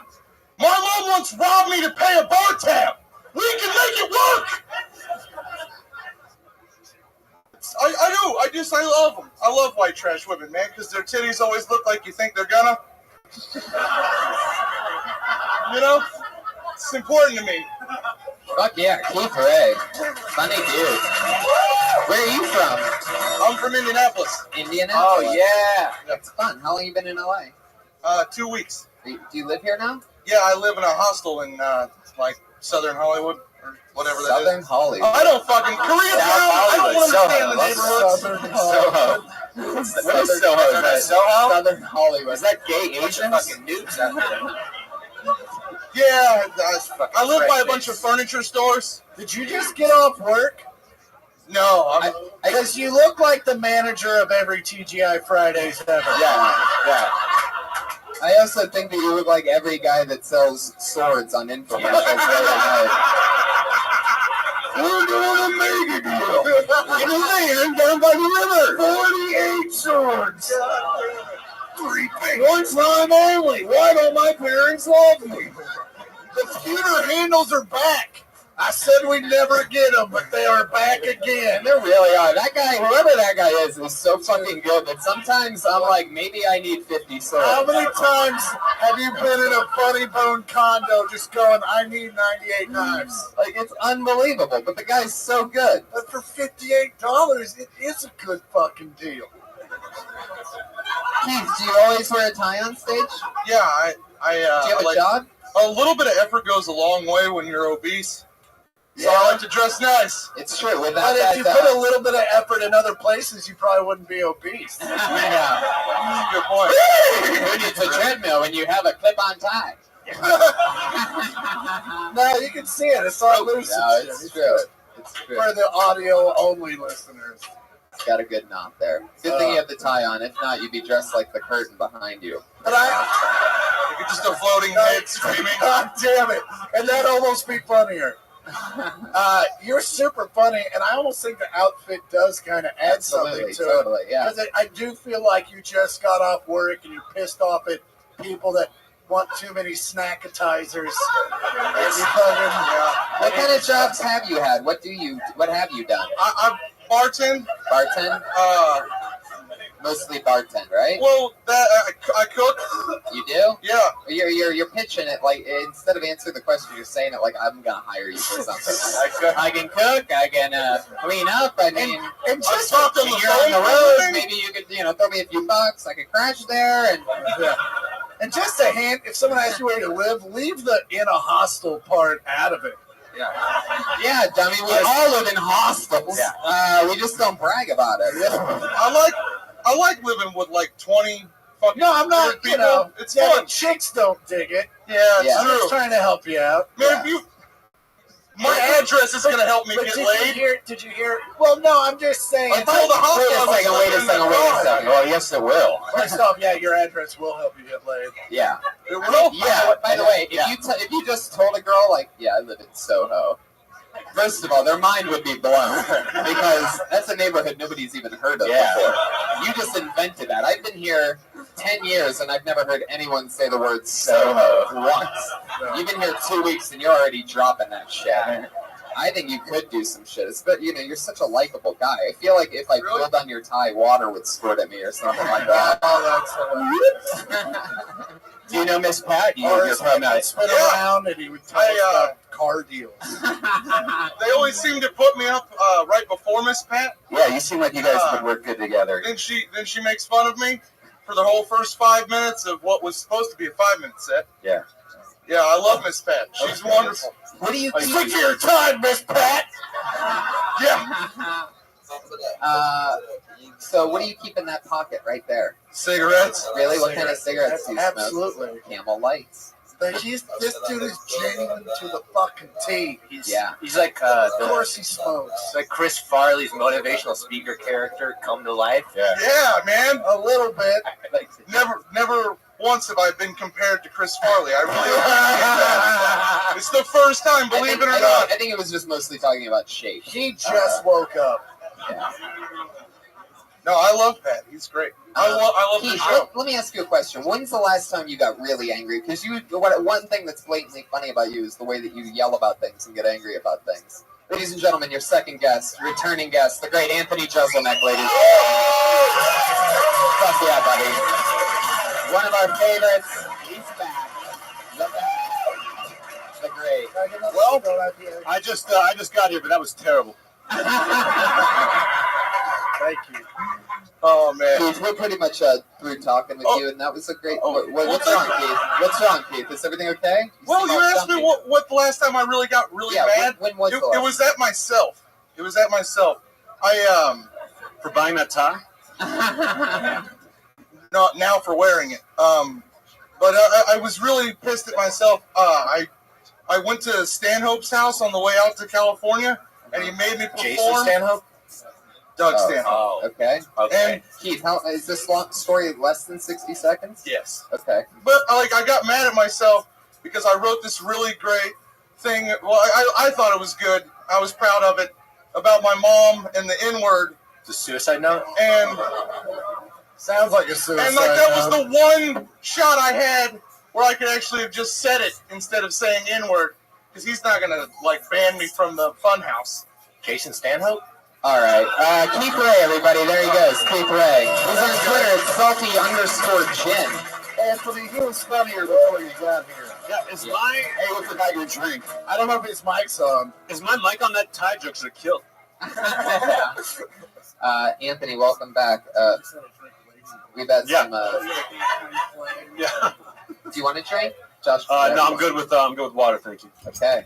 Anthony, you've done the show before. We've dissected some people together. We had a lot of fun. Welcome back. You're half right. The fun part, it was only me having fun. You're right. But I'm glad that you're back. Thank you. We have a band now. Was the band here last time you were here? I don't know if I would call that a band. But no, it was not. Why, is he reading a book? Yeah. Yeah, he is. He's reading Infinite Jest. Ah. By this douchebag that killed himself. Are you reading the the footnotes at the end while you're reading it? I'm flipping through the footnotes. Yes. Okay, so you're really into this. Yeah.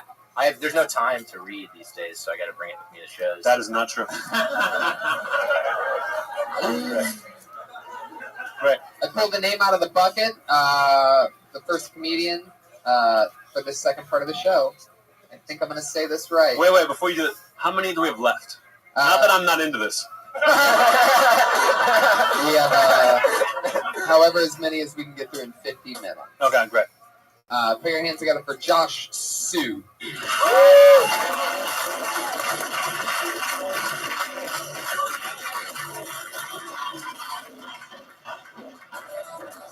Wait, why is there a band if you're going to do that? I know, it really doesn't make sense. I asked myself. That is fair. That's fair. It's the only thing that keeps us off of YouTube, by the way. Fun fact is the music, right? Yeah, that's the only thing. We can't even get a deal with YouTube. Put your hands together for Derek Mokia, something like that. If your name's Derek, come to the stage.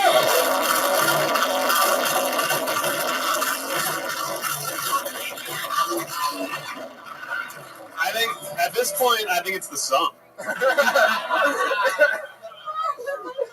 All right. Nobody can follow that Rage Against the Machine energy. All right, I know this guy's here. Thanks for explaining my joke. We've seen him on the show a few times. Funny guy, Darren Davis, ladies and gentlemen.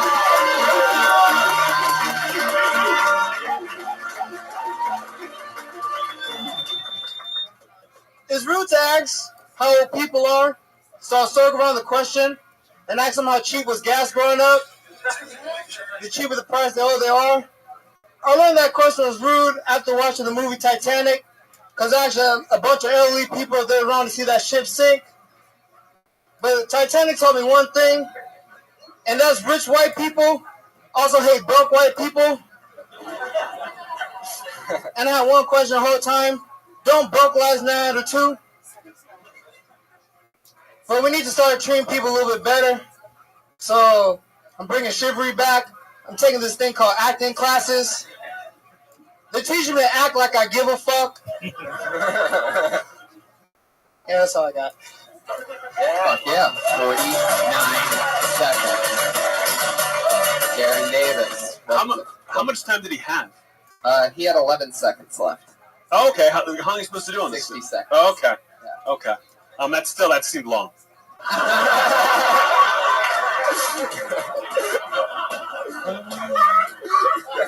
Darren, I like your style, man. How long you been on stand-up? Like a year and a half now. Year and a half. You're all here in LA. Yes. I love that. How's it going for you? It's going pretty well.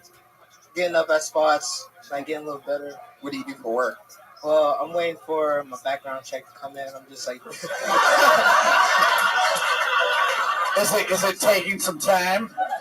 Yeah, it's going to take some time. Yeah? Yeah.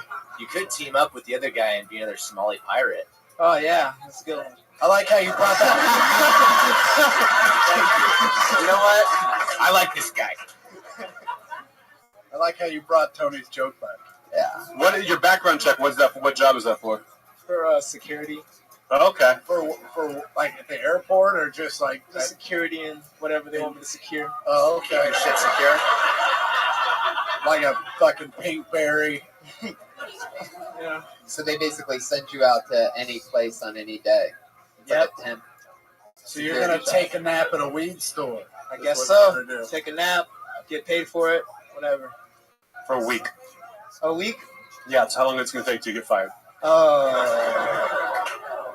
What are some of the cool gigs that you have had? Temp security guarding. No, I gotta wait for my he hasn't started background yet. check, man. You guys just don't stuff at me. Oh, I gotcha. Yeah. Well, if you're gonna be in security, there's gonna be a little more complex shit than this could be thrown at you. Yeah. Hey, settle down, Roberts. I haven't fucking processed all this yet. I didn't think that was much of a monkey wrench, but I guess that fucked your whole world up. Where do you get up? Where do you perform stand-up? Well, like here, I try going up at the Improv and little other open mics around the city. Anywhere I could get up. How does it? This went pretty well for you, I think. How does it usually go? It goes, sometimes I fumble my words and sometimes I kind of get stuck with some bits, but... Yeah, I understand you more now when you're not as nervous. It seemed like you were like a little nervous. You have some good material. I just didn't hear any of it. Yeah. Is it true that you're taking acting classes? No. And there was no. There was one punchline didn't land because I genuinely don't know what you said. Yeah, what was the? It was the. There was like just a little Like tag. I would reference it, but it was literally like a group of syllables that put together didn't make sense. Yeah. It was like cha la beep blah poop, and I was like, man, I bet that was funny if I knew what those words meant. Is this all new material for you, or is this? Do you perform this same minute every time you come here? No, I'm like working it out, trying to... Answer the question. Wait, is it the same? Is this like, was this like brand new stuff you wrote today and you're coming out and trying out, or is this like, No, you're like I I'm gonna wrote it. fucking kill it with my best stuff right now? Killing my best stuff. Okay. Yeah. Okay. Year and a half, huh? Yeah. I believe you. That was pretty good. No, I totally think you're a comedy beast of no nation. No way you did not write that before tonight. No, just now. Really? He brought it out in me. He's Yeah, just I bring a lot of black jokes and dark skin jokes out of people. Yeah. Oh, even a horse chimed in on that one. See, that's really funny. You should say that in your act. That was good. Thanks. I think you have something. Like I've done this show before. There's a lot of people that I'm sure you guys have seen already tonight, and there will see tonight that like they have no business being on the stage. But you got something. You got something. Yeah. So yeah, keep doing it. Anthony's right on all points. Thank you. Thank you, Chris. Whatever you do, don't quit. Oh, yeah, no, I'm not. Darren Davis, everybody. Thanks, the name of a running back. The jokes of a running back. Darren Davis. He's on Twitter at King D City. Oh yeah, that is totally different athlete. That was Baron Davis that he was trying to reference. By the way, those of you that know sports. You can tell that this is going to be interesting. Put your hands together for Austin Paul, everyone.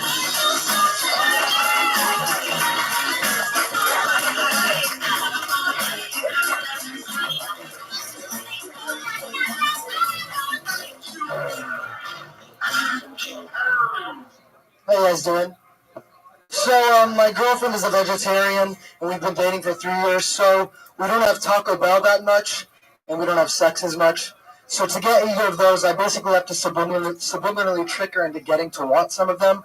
So I'll put commercials for Taco Bell in the middle of movies that I've downloaded off the internet with absolutely no commercials, and then all of a sudden she'll want Taco Bell. To have sex, I'll literally just put a nice little blog up on our browser casually. 20 interesting facts about sex. If you have sex with your boyfriend more, he'll love you more. So yeah, I'm pretty fucked. I think it's probably because when I was a young child, I was extensively touched, and there's positives and negatives to that. The negative is people laugh, and I have traumatization for the rest of my life. The positive is when sexual education came around in middle school, I was like, don't worry, guys, I got this. Thank you so much. Fuck yeah, 55 seconds of Austin Paul. That was the funniest set I've ever heard from a guy with polka dot shoes on. Thank you. Austin. So talk about this molesting. I mean, you said it extensively, so you had hands in you. Yeah, I mean, it became kind of a blur at one point. Yeah, Sean, because you try to forget a lot about it, but I try and just... Was it family members or babysitters or neighbors? Well, I don't want to get like too into that, you know what I mean? Therapy session. I was trying to pick apart his act. But let's not get too far into this. Yeah, so... Well, you said extensively, so that means you really got fucked hard. Yeah. Well, it was just like... It definitely... You also made up a word called traumatization. Yeah, sorry. I just mixed up my words while I got really nervous. Yeah. You have a girlfriend? I do, yeah. Okay. Yeah. Yeah. And it's surprising, I look like a homeless prince. Yeah. I would have said talentless, but homeless. Let's go with homeless. That's true. I just like that you made yourself royalty. No, not a prince, like the prince singer. Like the assless chaps prince. Yeah. Like, oh, okay. What do you do for work? Anthony doesn't listen to black people. It's all good. It's all good. I kind of like the joke at the end. The joke about you like killing it in sex ed because you got molested as a kid. I think that's funny. I don't understand why you equated sex with Taco Bell in the beginning. That sounds like you're just bad at it. Yeah, well, no, it's just like the thing is that like most of the time when you get in a relationship for a long time, sometimes you don't have sex as much because you're both working more. And Are you explaining this to me right now? Sorry. Yeah. Are you doing Anthony Jeselnik, the birds and the bees? Sorry. Sometimes, Anthony, when a boy and a girl like each other, they spend more time together. Austin, what the fuck are you? You're, what do you do for work? I'm a musician and a songwriter. What's the name of your band? My Chemical Romance? No. I used to listen to them in middle school when I was going to the We all did, but yeah, middle school. But My Chemical no, I make music of. Just read! Yeah, I love how fast you go back to the book when you say something that doesn't get a laugh. But when it does get a laugh, your head stays up and you absorb it. I'm like a dog. I like positive reinforcement. Totally. Wait, are you a comic as well as the band? No. Okay, I was going to say, if your thing was like, have you guys seen this comic who reads a book on stage? He's the best. Hey, what's the difference between friction, FRISSION, and friction? You're looking at a guy. There you go. All right. 2 S's. How old are you? 23. 23. How long have you done stand-up? This is my first time. Whoa! Oh, God. Oh, shit.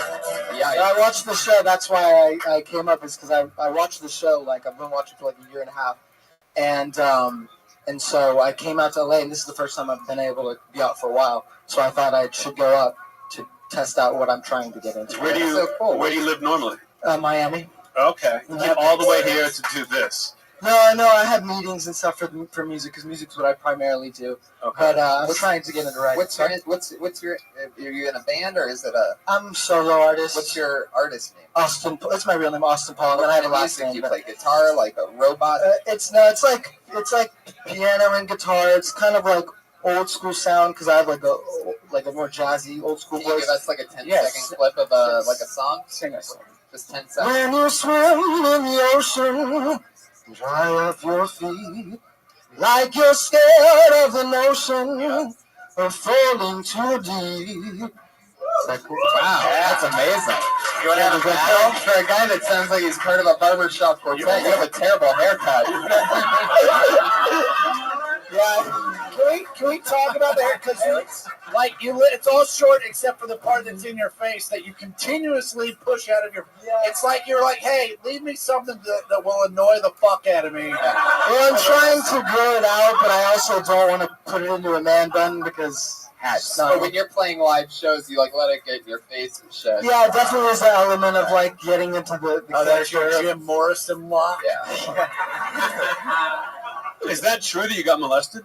Yeah, it is. Okay. Why do we keep going back to that? Because I thought he was like a comic. Now he's a musician. I'm like, do you write songs about that? No, I mean, I think. Because there's a market. Not to get too deep. Yes, there is.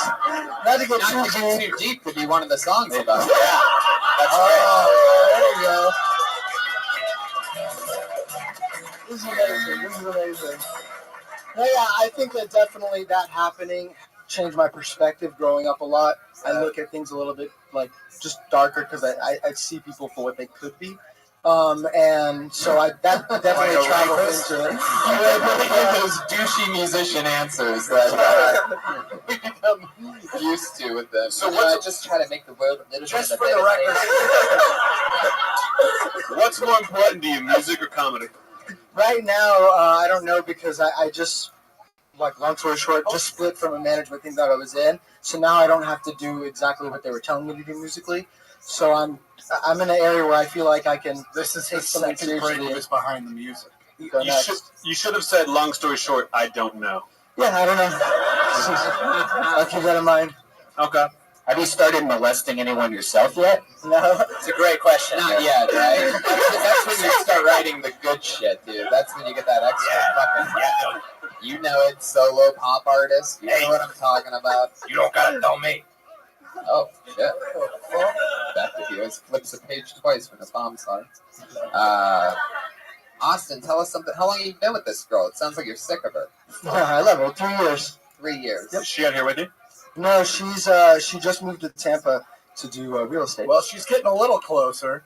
I hear that's why a lot of guys get into music is so they can move to Tampa. Yeah, they can leave their girlfriends in Miami while they come to comedy. She moved to Tampa for real estate, so she's a real estate stripper. Yeah, no. She doesn't do real estate where she like talks to people and sells stuff. She does numbers for a company. So she just works at an office. So she's an accountant. Yeah, well, that's like one of her things, but she does payroll and stuff like that. Like an accountant. Yeah. But it's hard to explain because I don't even know. No, it sounds like an accountant. Yeah. You can just say accountant. When you look back at this episode, I think you're making it harder than it is. True. When you look back on this episode, I feel like you're going to be a little bit traumatized about it. Possibly. That was okay guitar. Thank you. All right, Austin. Anything else? Thanks for doing stand-up for the first time on the show. Thanks for being a fan. Thanks for having me. I really appreciate it. Big fan for you guys. Have a good night, guys. He's on Twitter at Austin Paul Music. I bet he's pretty good. Oh, thank you. You know that you are how long, baby. Come on, my baby. Come on, my honey. Come on, my right. I'd love to hear him cover that. I wanted to have a sing-off. What's that? I wanted to have a sing-off. You? I wanted to, but it's over. All right. Just like life will one day be for everyone in this room. Back to the book. All right. Pull another name out of the bucket. Put your hands together for Rich Williams. Wow. He's City, everybody was here until you showed up. Then people just got scared as fuck. I feel like I'm pretty nice. It's amazing. Some real chicken shits out there tonight. All right, how about this? Manuel Herrera.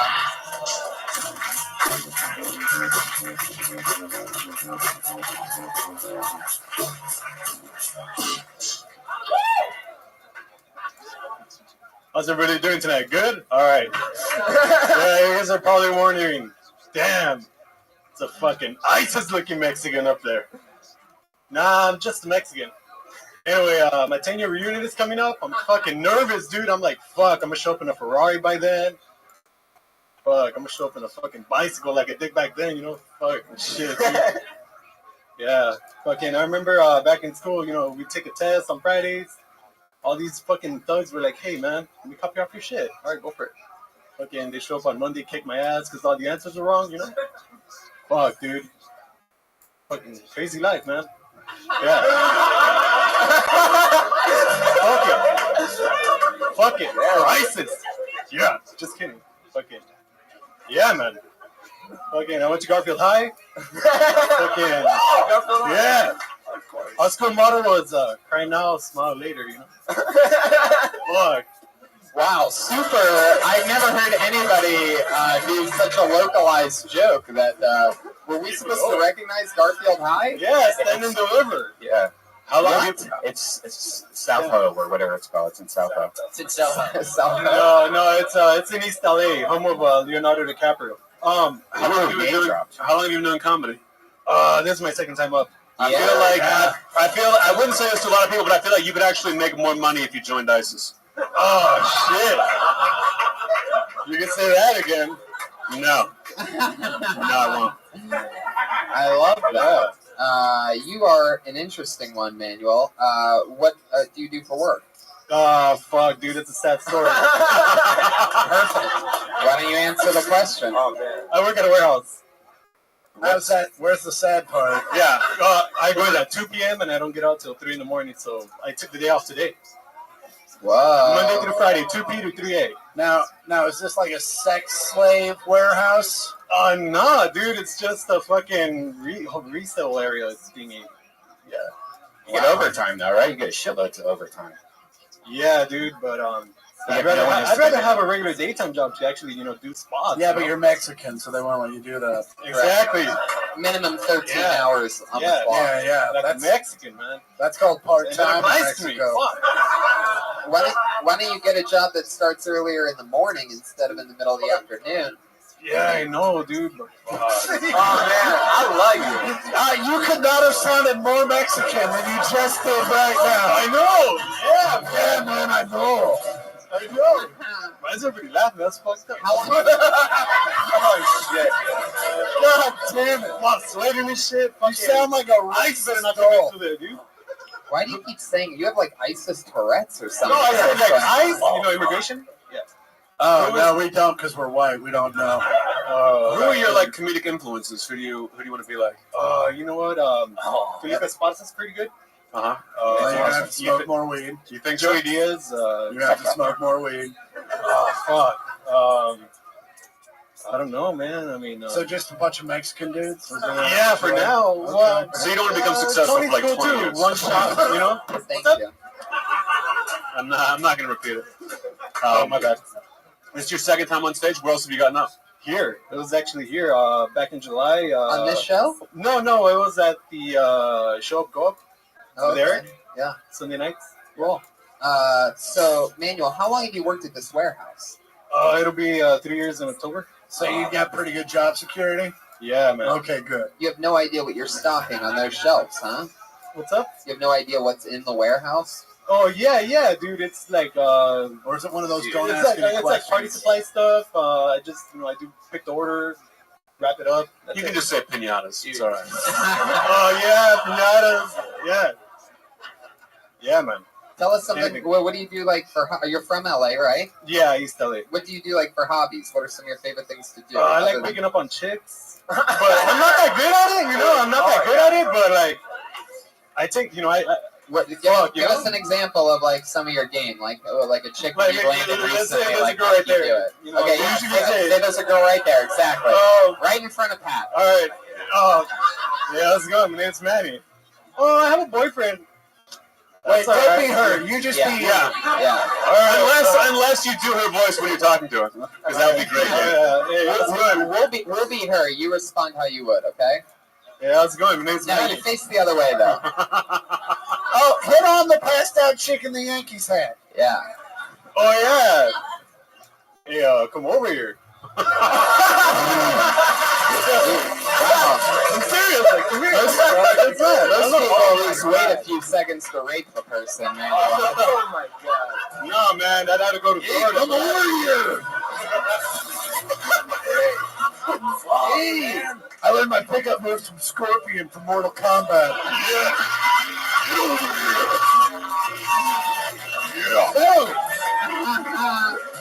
Ew.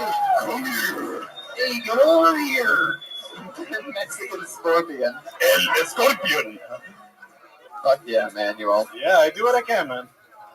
Oh, so funny. Man, that's amazing. What do your parents do for work? Oh, my dad works in downtown, and my mom just babysits the kids in the neighborhood. You know? That's where your dad works. What does he do downtown? Oh, no, dude. He works for some Italians, man. He works for Italians. That's who he works for. We're getting closer. Yeah. Downtown for Italians. He's a drug runner. No, dude, I mean, I don't know, some chef at the Olive Garden. The Mancini guy from Ohio, relatives, I don't know. Bimbo Mancini. Yeah, that guy. He's from my hometown, yeah. What about him? Well, I don't know, like, the dudes who own the company, you know, they came from Ohio, and they hired my dad, and it's, I don't know the details, but yeah. I don't know, man. I actually know your dad's boss. Oh, shit, what?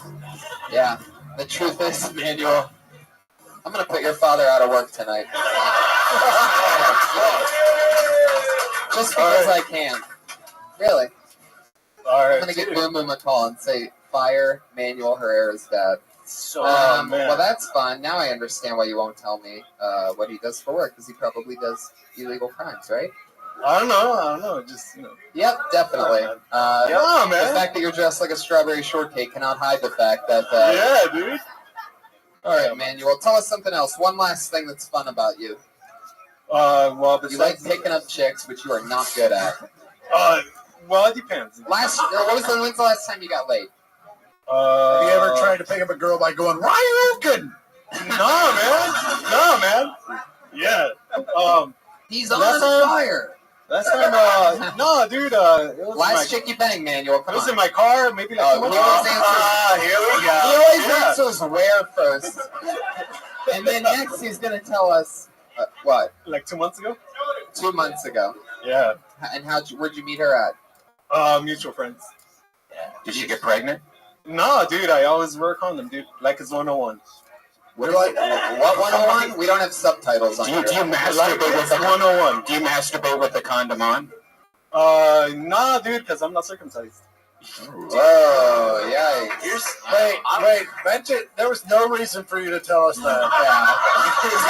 And then do a, like, I think you just wanted us to know. No, man. Do a touchdown dance after. I'm jerking with the condom on, dude. Not even any lube, dude. That schmegma comes a long way. Oh, my God. So, alright. Manuel, I'm gonna... Last question, Manuel. This mutual friend of yours. He already said smegma. Do we really want him to say more things? What kind of car did you have sex in with this mutual friend? Infinity. What Yeah, year? that's what I got. Back or front? No, that's my car. In the back seat or the front? Oh, the back seat, yeah. So where'd you park the car? Just a lonely little street. I mean, we were already at Jack in the Box. A lonely little street. Yeah, dude. I didn't ask where you got rid of the body. Lonely street out in the woods. Dude, I was off the 60 and this Asian showed up out of nowhere, dude, and I fucking lost my boner, dude, and I just left. Wait, what? Now you got a problem with racism? They've been playing the fucking Mexican jumping beat song. Oh, yeah, no, dude. I feel like I should be dancing like Mystic Mike and shit. You Mystic Mike? Magic Mike, Oh, dude. Magic. Yeah. I don't know. What? I think that's the guy that raped the other dude. Yeah. Did you molest a young musician in Miami a few years ago? No, dude. What the fuck? Man, you did not. I'll be his lawyer. This is That's not my MO, dude. stand-up guy. Yeah, I'm legit, dude. I'm cool. Yeah, your lawyer's holding a guitar and reading a book backwards. So good luck with that. Yeah. Manuel, what's the craziest thing you've ever jerked off to on the internet? I'm going home. Oh shit, we're allowed to do that? Man, that's a crazy question, dude. Probably fucking Mr. Hands. I don't know, dude. Mr. Hands? No, you jerked off to a horse fucking a dude? No, what? Wait a second. Mr. Hands was a video of a horse fucking a dude. No, not that one. I fucked up. No, No, you didn't. I thought you meant like kick a shit. See, it was Mrs. Hands. It was Mrs. Hands, I swear. Mrs. Manos. You're not gonna Mystic Mike your way out of this one. Yeah, I know. I thought Mr. Hand was the hamburger helper mascot who fucked a horse. Yeah. Well, Mr. Hands was the video that the movie The Zoo that was made about where a guy got fucked in the ass by a horse so hard that the dude died from and the dick just went in. And obviously that's what it takes for Manuel's uncircumcised penis to come. Damn. I don't know why that's so funny to me. When you got that much foreskin, it takes a little effort. Yeah. Well, Manuel, it was very nice meeting you. I'm glad I asked so many questions. It just kept getting better and better. Hey, you know what? I got 7 days, dude. This is my first day. You know, I took the day off. I'll sign up maybe in a couple months. I don't know. Wow, Jesus, you are really like a Mexican Django or something like that. Like, best of luck breaking out of that warehouse. Mexican Django, yeah, man. But there he goes, Manuel Herrera, everybody. Back to the warehouse. He's on Twitter at Winter Snake. What does that mean? What's Winter Snake? No, don't take the mic back out of the yeah, sorry about that. You're leaving, you do. What's Winter Snake? All right, well, I'm a huge heavy metal fan, and all right, that's enough. Manuel Herrera, everybody. There he goes. Fuck yeah. Take your jacket, Manuel. Take your jacket and zip it up over that ridiculous shirt. You're so likable. You think so? Yeah, man. He's a character. You can do an impression of him like so easily. He's like, oh, dude. Yeah, his in-betweens were funnier than his jokes. If he could find a way just to do the in-betweens as jokes. I like that throwing his jacket down was the only thing he did with authority. All right. I pulled another name out of the bucket. And this name is, I don't know if this is even true. Don't be a Drew? Drew Violations? Is that a real person? No, wait, that's a person. What's up, everybody? So, I'm Samoan, Hawaiian, Korean, Irish, and Filipino. But I got up here, you guys, who's this other Latin comic coming up here? You gonna tell jokes in Spanish? I'm not. Unless them ladies right there, they think it's sexy or not. Get on that way. But if you speak Spanish, you know that's like the dumbest thing to say to hot girls. Unless they put their makeup on with Sharpies. But y'all can. So, especially when people like hear that mix of like what I am, I'll be like, is this dude like an island warrior? Not at all. Especially like, I think it's because when I was in heaven, like standing in line for all my different body parts, because that's how that shit works, I kept getting in the wrong line, dude. Like, I saw the Koreans, I'm like, oh, I'm gonna be smart as hell. I'm gonna be like a pop star. I'm gonna show everybody what kind of styles of Gangnam there are. But I get to the front of the line, it's for penises, dude. I gotta say penis too, because there's no such thing as like a Korean cock, because that's like a half an inch more than we'll ever have. But hey, but for real though, ladies, it's not gonna hurt. No. Yeah. So you stood in line in heaven, and you were customizing yourself, and you didn't. You just forgot to mention, hey, I'd like to keep my fucking hair for the rest of the time. Because that would have been my first thing. I'm losing my hair. Bro. Yeah, we got that. Yeah. Fucking looks like a rabbit's tail on your face. You're an interesting one. What's your name? Andrew. And you don't go by your last name at all on stage? No, my mom didn't know I was here. You don't want. Is your mom here? Wow, you really laughed pretty hard at that one. I have no Is there some sort of family database where they keep track of your every fucking move? Might be. What's your So story? you're a Kennedy. Tell us the real shit. Like what? That's it. Craziest thing you ever got arrested for? Not yet. Really? Working on it, yeah. I can't tell whether you're like. I can't tell whether you like fix computers or do meth or both. Like you're an interesting mix. I drive for Lyft. You know the other. At one point during your set, you said, I know a lot of you are thinking right now, like, hey, what is this guy, an island warrior? Did you get that a lot? Never. I thought it'd be funny. People come up to you and go like, wow, what are you, an island warrior? No. Or, hey, I have an island and we're having issues. Like Japan? How old are you, Andrew? 35. 35. So is that beard? Is it like your goatee dyed, or is that actually gray? It's all me, dude. It's all you. Yeah. Okay. And it was early. And you're gonna keep it. Yeah. Well, yeah, why wouldn't you? Are you bald or do you shave your head? Shave my head. Shave it. Yeah. Oh, what a dick move that is. Dude, no, it's my 5 head is like. Oh, okay. Yeah. So everybody's got to get used to it now. It's not like you had a full head of hair and you're like, dude, fuck it. Yeah. Where are you from? Long Beach. Long Beach? What do you do for work? Lyft. I drive Lyft. The other Uber. What did you do before Lyft Uber for existed? poor people. Walmart. What were you doing there? I was assistant manager.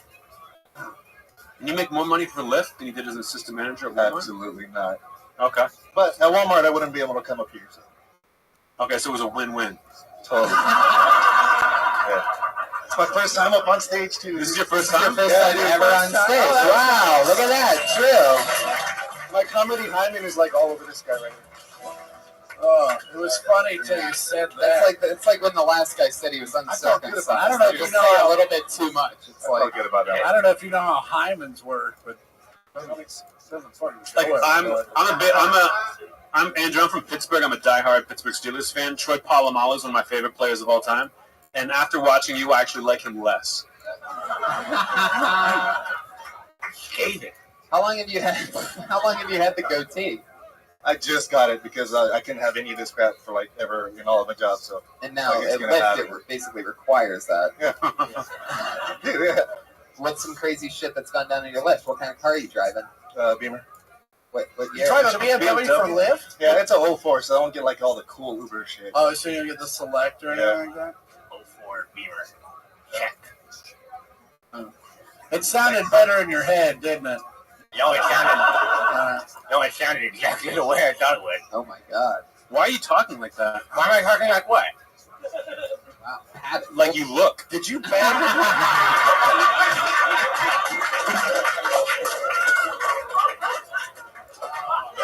So great. All right, we're going to keep moving on. Drew, it was nice meeting you. Best of luck not being found for whatever crime you've committed. Really, really interesting guy. Congratulations on your first and last time on stage, Drew. Very awesome stuff. It was great. Guys, we've got another part of the show. Maybe we'll pull one more name out of the bucket to end this thing if we have an extra minute. But we've got another part where we're going to go with our two regulars. These are two comedians who write and perform a brand new minute every single week and have been doing the show, both of them, for a few months now. So they're both new comedians, but they're getting better each week. Anyway. I can't wait. Put your hands together for your first regular. You see her every single week on the show. Put your hands together for it. It's the one and only Melissa Esslinger, everyone.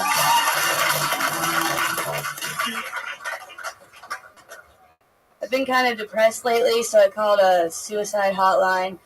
Not because I was going to kill myself or anything. I just wanted to run some jokes and feel a little better about myself. Actually, I did try to kill myself when I was 14, but I never followed through with projects. So here I am. But I did it with Prozac. I took a bottle of Prozac. I don't know what I thought that was going to do, but it just kind of made me sick and unable to cry for a while. Yeah. I also was a cutter. I would cut myself. I used office supplies, push pins. So instead of getting in trouble, I just wasn't allowed to go to Office Max anymore. But I'm short. That's all I got. Sorry. No, 53 seconds. You did it again. Melissa Esslinger with a new minute. What was that opening joke again? Was it about? Calling a suicide hotline Oh yeah, to run that's jokes. fun. That's fun. Very cool. I like how you only had a minute. You didn't ask the crowd how they were doing to burn off 10 seconds. I appreciated that. Thanks. That was good. You do a new minute each time? Does it usually go like that? It's always different. There's like ups and downs. Yeah. She's brand new. Sure. How long have you been doing it? Stand up since May, end of May. Oh shit! So not even a year. Yeah. Okay. How'd you get this gig where you get to come up every week and do it? Every month? I was pulled out of the bucket once. It was actually like my 7th time on stage, and then a few months later, they asked if I could do it. Cool. You earned it. Okay. When did you write those jokes? The ones I just told. Yeah. Honestly, well, the opening one several weeks ago, and the rest of them were stories, like variations of stories that I've already told, like in real life. And How did you feel like it went? it was okay. It was okay. Like I liked what she talked about. Like I thought you had like you make good choices, but you're clearly like not fully formed. Like you're figuring it out. Yeah. But I like what you talk about. Like I think that it kind of fits you as a performer, if that makes sense. I don't mean that as an insult. No. But you kind of I believe you when you're talking about cutting yourself and trying to kill yourself. Is it the jacket? Absolutely. It's the whole shirt. Yeah, doesn't hurt. But yeah, that was Shoes with no laces. They never give them back. What's your best joke? My best joke. Yeah. I know it's an unfair question, but one that works pretty much every time is that I used to live in Kentucky, and that Facebook still makes fun of me for it because I was doing this game thing where it's supposed to tell you who your soulmate is, and it kept giving me my uncle. Good. That's good. That's good. And it also fits. That fits your persona. My favorite one's the short one. Oh, What was that one? I'm so short that when I meet guys, I have to be like, "Hey, my eyes are down here." Well, you did it again. Another brand new minute. So much fun. People getting to watch you. Girl, Melissa Esslinger. One another only regular, guys. You know her. You love her. The powerful stylings of Vanessa Johnston, everyone. Hey guys. Hey Pat. People in Los Angeles like to say, "Oh my God, TGIF." Like, what do you mean TGIF? You don't even have a job. All you do is take photos of yourself and then shit on all the people who have actual 9-to-5 jobs. I feel like you guys are on board with me with this. Okay. Whoever invented the phrase 9 to 5 didn't have a real job. Because nobody works 9 to 5. Like, who do you know that works 8 hours straight? Exactly. Nobody does. Ever.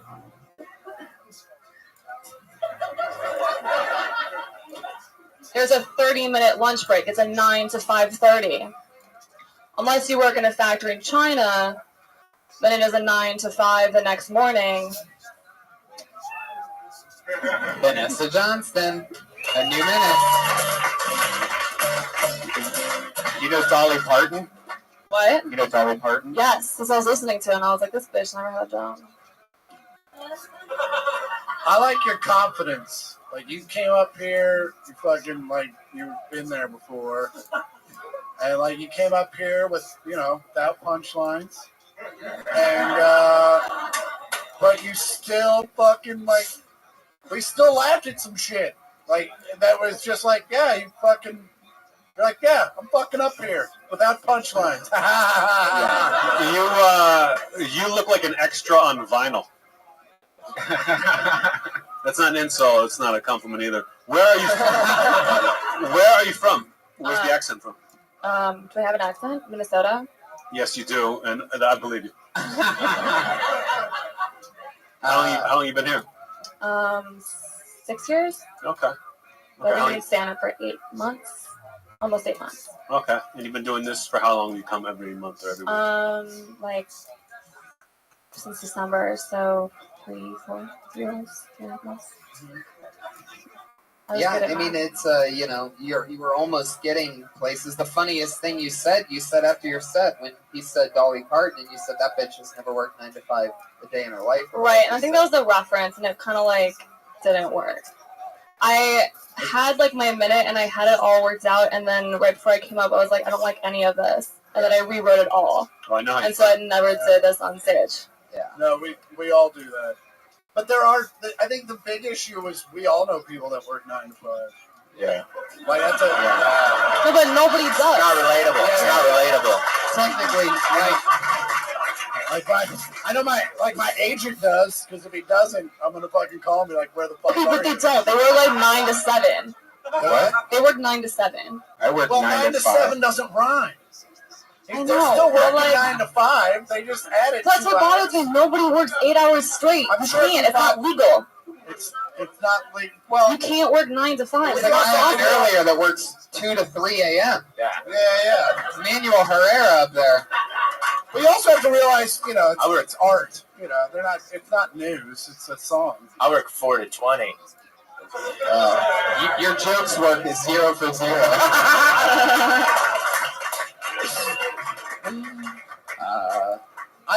I think those jokes definitely are going somewhere. Like I think there's something there. I just don't know if you found it yet. But I do. I can answer both questions right now. No. Like you mentioned TGIF, and then I didn't explain what TGIF means. Like you need to give the information better, and then have some sort of twist at the end. Yeah. Before I had it was like social media celebrities because they always post TGIF. Do they? Yeah, they always do. Social media. And they don't have real jobs.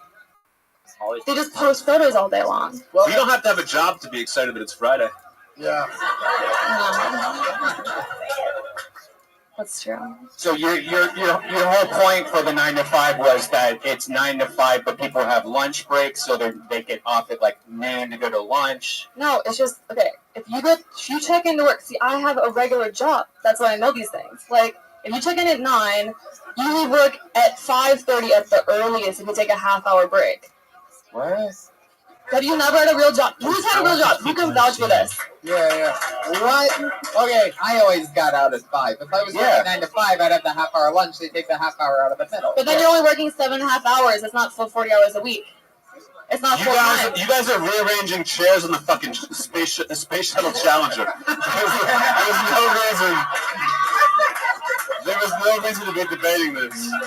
I feel like nobody got this in here because nobody actually has a real job. I think. Well, no. In middle America, no. I think the joke is so far into the minutia of like you're working to 5:30, not 5, you dicks. That there's not. There's right. not There's no enough punch there. pain in there to be like, yeah, I'm behind you. Well, Okay. it's another new Thanks, minute. guys. It's a fun part of getting to, see everything. Some weeks are harder hitting, and, sometimes it's fucking the hardest thing to do in the world. But you're giving it your all, and that we thank you for that tough work. Vanessa Johnston, everybody, there she goes. Vanessa Johnston, I do believe, on Twitter. Melissa Esslinger on Twitter. They are the regulars. We have 4 minutes. What do you think we do with it? Hey. 30 seconds of thunder? Is that what we're saying? I say we do the chicken dance. All right, let's try it real quick. One last person. One last one. Vikram Bagrul.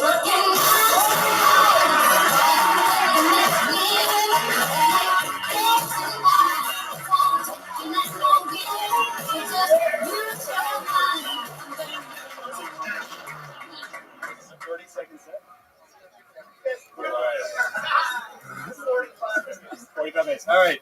I lost my faith in online dating at an early age. I started using AIM when I was 10 years old. If you were to email JediVikram@AOL.com, I answer. So I was Jedi Vikram, and I developed a relationship with a 12-year-old girl who was really into Star Wars. We spoke for about 6 months. It was great. Then my mom got a call from the FBI. Turned out it was a pedophile. That's a true story. And it definitely lowered my standards as far as what I thought about online dating, but it raised what I thought about pedophiles just a little bit. Because like this guy spent 6 months committing to learning about Star Wars just to have sex with me. Like I wasn't that great looking of a kid, but he really committed to his craft, you know. Yeah, so online dating down, pedophiles up, just a little bit. There you go. Fuck yeah, Vikram. I love that you think that pedophiles wouldn't know anything about Star Wars. This guy likes you a lot, but too much. It's like their thing. Yeah. Yeah, I think that's a chicken and the egg thing. Really. Okay. That was good, man. That was, you got to stay. How long have you been doing it? You seemed pretty polished and pretty comfortable. This is like my 8th time on stage. Wow. How old are you? You're going to be a monster. 24. 24. Okay. Yeah. That was good. I even liked the bit. I think you like did it in the wrong order. Yeah, the setup was muddy. Okay. Like it's such a good story. Everything about it is like that could be a 10-minute bit. So I do it longer. So I was trying to figure out how to do it like in a minute 30 seconds. So I kind of messed it up a little bit. But, okay. Yeah. Why don't you take a step back? Like take the mic with you, but just there you go. Thank you. Crowding My Mr. bad. Hasselneck. I like how he just took the mic, but he left the stand for you. Vikram, I don't mind. The stand wasn't making me uncomfortable. Vikram, what do you do for work? I'm a reporter, producer for Hollywood TV. So like I put products on the red carpet, and like I interview people about it. Oh, gotcha. Yeah. Okay, that's where like the stage presence comes from. Yeah, I love it. It's a lot of fun. Yeah, sounds fun. That was fun. You should be doing as many open mics as you can, as many shows as you can throughout the week, just knocking out spots, taking chances. That's what I'm doing right now. So I'm doing like a couple mics a day and just getting out there. Just keep doing that. That's such a great There he story. goes, Vikram Bogle, everybody. And he's on Twitter, Vikram Bogle. The drawing from Ryan J. Ebel. It was a blank sheet of paper earlier. Look at that. It's us. That looks just like us. I look extra fucking evil tonight. Wow. Evil Eyes Tony. Pat Reagan's on Twitter at Patty Reagan. Chris Porter has a Netflix special.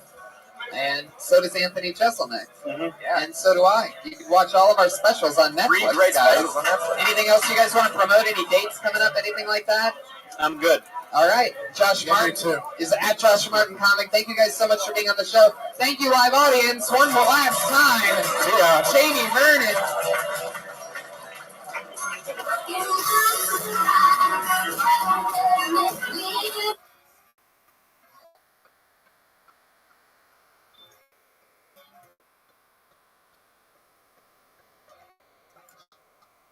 You're like a drive-through comedian or something like that. Yeah. Oh, just swinging by. Ka-tang, ka-tang, ka-tang. You make fun of them, but we have a show in 2 fucking years. And I love it. But other than that, it was nice to meet you, Ken. Have a nice day. There he is, Ken Suzuki, your first comedian. Anything can happen. There's 44 other human beings in this bucket. We'll see how many we can get through tonight.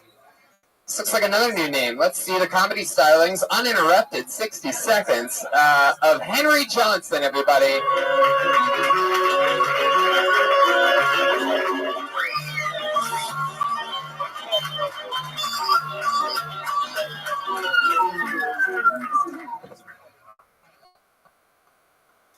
I went to a concert the other day where the musicians destroyed their instruments at the end of the show. It was the bloodiest a cappella concert I've ever seen. I think the worst part about the metric system would be living without fruit by the foot. My girlfriend said she needed some red jewelry to match her dress, so I got her a mood ring and terrified her throughout the day. Speaking of terrifying, I'm really worried that the government's listening to our phone calls. Not out of privacy concerns, but just because I'm really afraid of public speaking. I'm from the Midwest, and I've noticed that there are a lot of Midwestern expressions that people don't really use out here, like hello. Thank you guys very much. Wow. Boom. Henry Johnson. Very, very great. How long have you been doing stand-up? About 9 months. Wow. How long have you been pregnant? For 9 months also? I noticed the whole time you're rubbing your new baby. It looked like Garfield staring at a lasagna.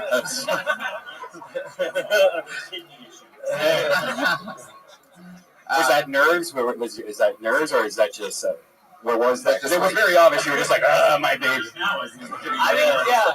Like you were in a D'Angelo video. I think it's mostly nerves. I just try to play it up if I'm going to be nervous. You from Wisconsin? I'm actually from Illinois. I'm from right near Wisconsin, though. Is that where you went? My brother and dad went there. Did you start there? Start stand-up. No, I actually started. The first time I did it was in Boston, but that was just one time, and then I did it for a summer in Chicago, and I'm out here. Chicago's a great comedy town. Yeah. So you've been doing it 9 months. That's counting Chicago. How long have you lived in LA? Since September. Nice. And you moved out here for stand-up? Yes. Yeah. That's great. What are you doing for work? I tutor kids for tests, for standardized tests. Wow. The keys and. What else? You've been doing it 9 months. How much of that? How much material do you think you have like that? I think it gets weaker as I go on, but I think I could probably. Well, sure. I mean, yeah, we know that. That's honest, though. I like that. I respect that. Yeah. If hour 4 was as funny as your first minute, I'd be pretty shocked.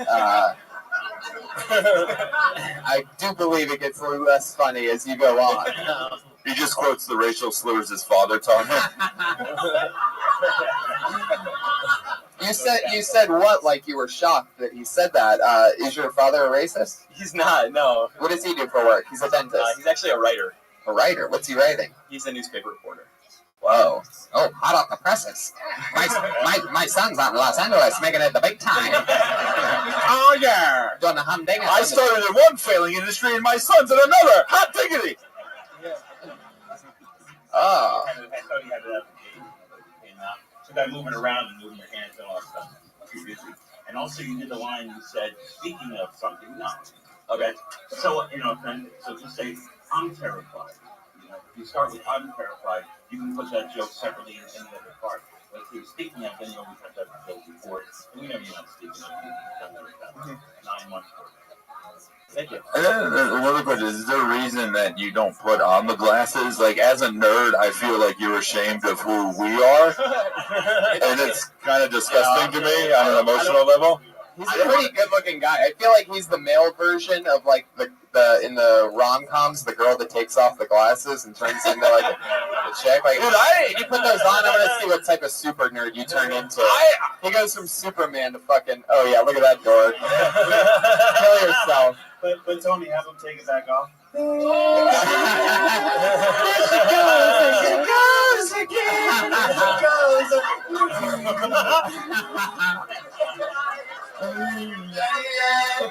This summer, she's all one-liners.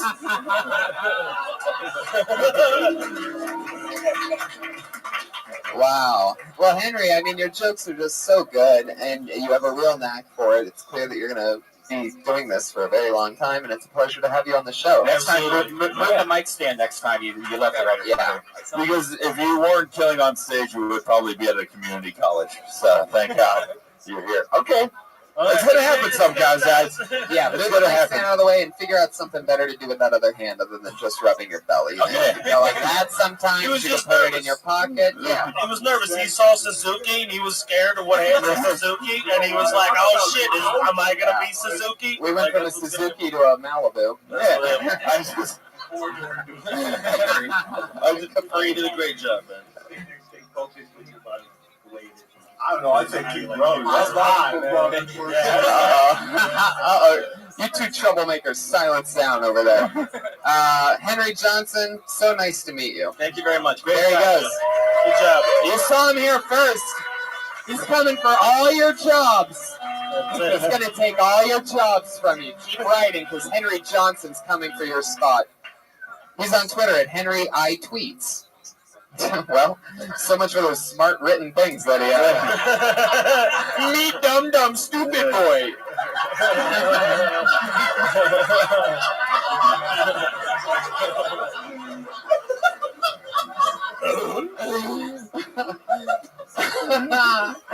All right, I pulled another name out of the bucket. Looks like another new one. Put your hands together for Katrina Davis, everyone.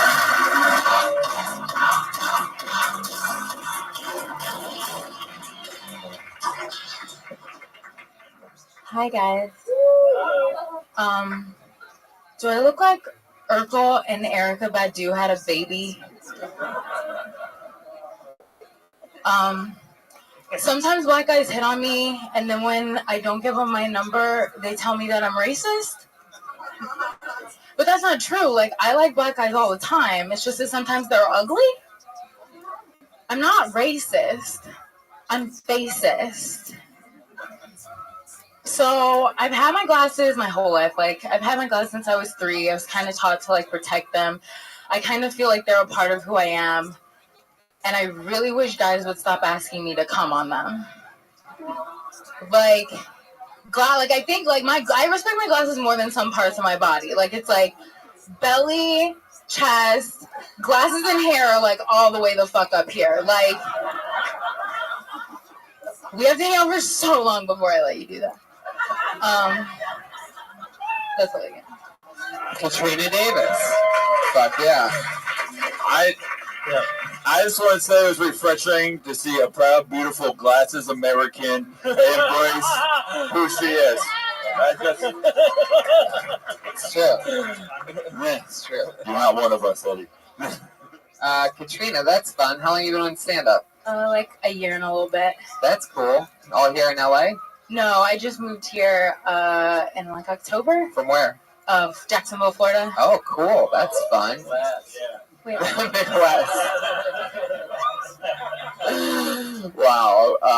Last week you were reading a book, Pat. It clearly wasn't a geography book. It's incredible. The good old Midwest.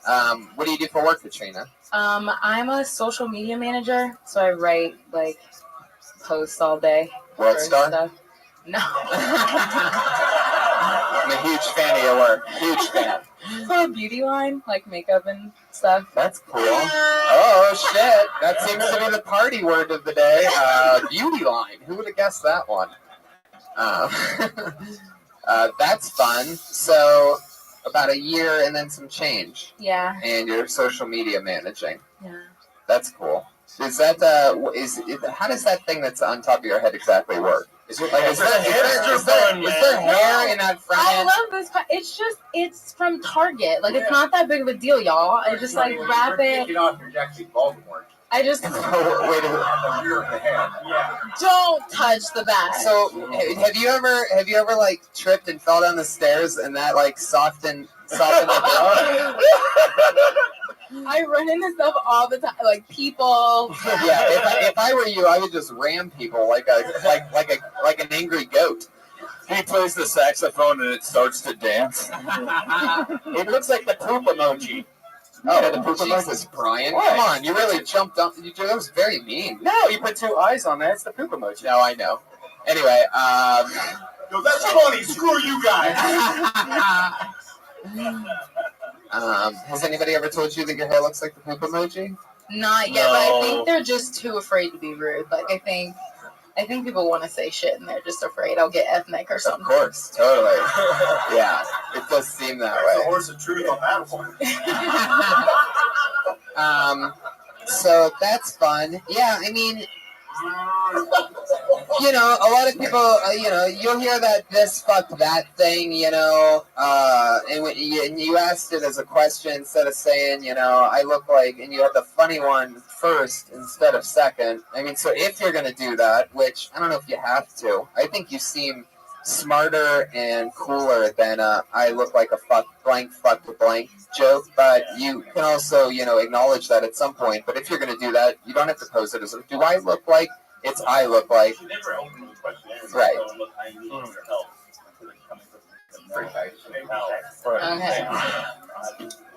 Okay. And actually, your conversation with us is much more loose and much more authentic than it is when you're up there. You're trying to be a comedian. Yeah. Being yourself. I think you're much better this way. Yeah. And then also the joke with your glasses when you said, "Come my glasses first." It go, oh, when you just said, "I respect my body, my parts of my body more than my glasses, or my glasses more than my body." Do that first. That was you did the setup after the punchline, and then you say, "I come on my glasses." Okay. Already funnier. Already funnier. Letterman late night. But you said you did the setup after the punchline. Gotcha. That one joke you did about not being racist but being faceless, I was totally just waiting for a, right after you said it. But like, there has to be a way you could maybe use that joke in a different way because it was so like bada bing when you did it. Okay. Yeah, you could just get into it more. Like, you could just really say what you're thinking, and spread it out a little bit because there's ugly white guys too. Hello. Oh yeah. Nice to meet you. I fuck way more of those though. Really? Oh shit. What's your type out of all the white guys on this stage here? Like what? You guys, do you like guys? Wait, can I tell you guys something? Can I tell you, before we get into this? It's like 2 Bills and no Ted.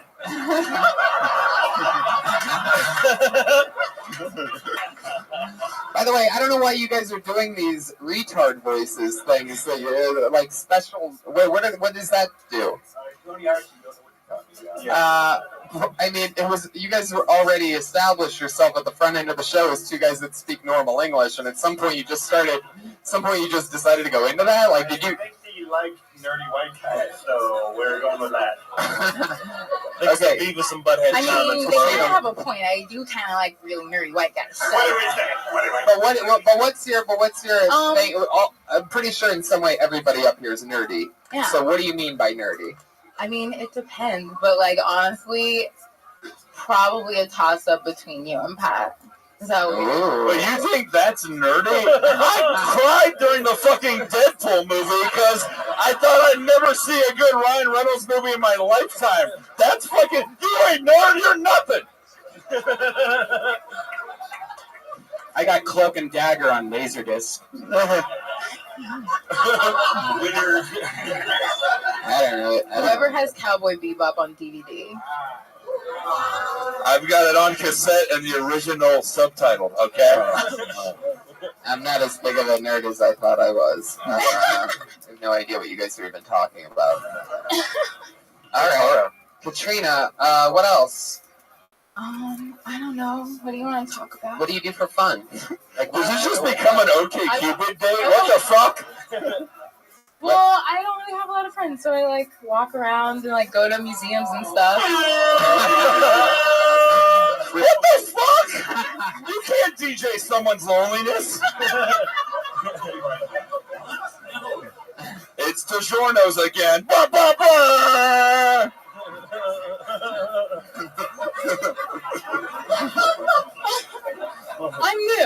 I'm new here, so. Yeah. What part of town do you live in? I live in Santa Monica.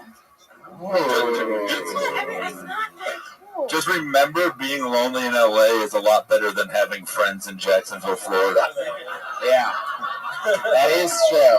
That's absolutely true. Katrina, it was nice to meet you. You have a fun, amazing spirit. I love your style. Katrina Davis. There she goes. Katrina. R-I-V-A-D. Jeremiah, do you know any other songs on that intro? It's a classic saxophone solo. I have no idea why you guys are doing those voices. I think at this point it's to annoy you because you really don't like it. Well, it's pretty blatant that I don't like it because it's sort of just like you guys normally actually say funny things, and I feel like that takes away from it. Yeah, I actually have to. I don't know, maybe it was appropriate. I don't even know what you said there. I'm going to commit to the bid for at least 1 or 2 more people. Oh, okay. All right. You're in my heart right now. Okay, 1 or 2. All right. 1 or 2 more. Otherwise, we are defeated. I'm gonna check. It's not stand-up funny; it's improv funny. Okay. I'm gonna check in after. I'm gonna check. Earned us there. Oh, they got the regular voices back. There you go. You broke them. Here's stand-up Mike Lawrence just broke the improv. They spent $400 to learn that list. Pretty sure it's another new name. Very cool name. Put your hands together for Preacher Lawson.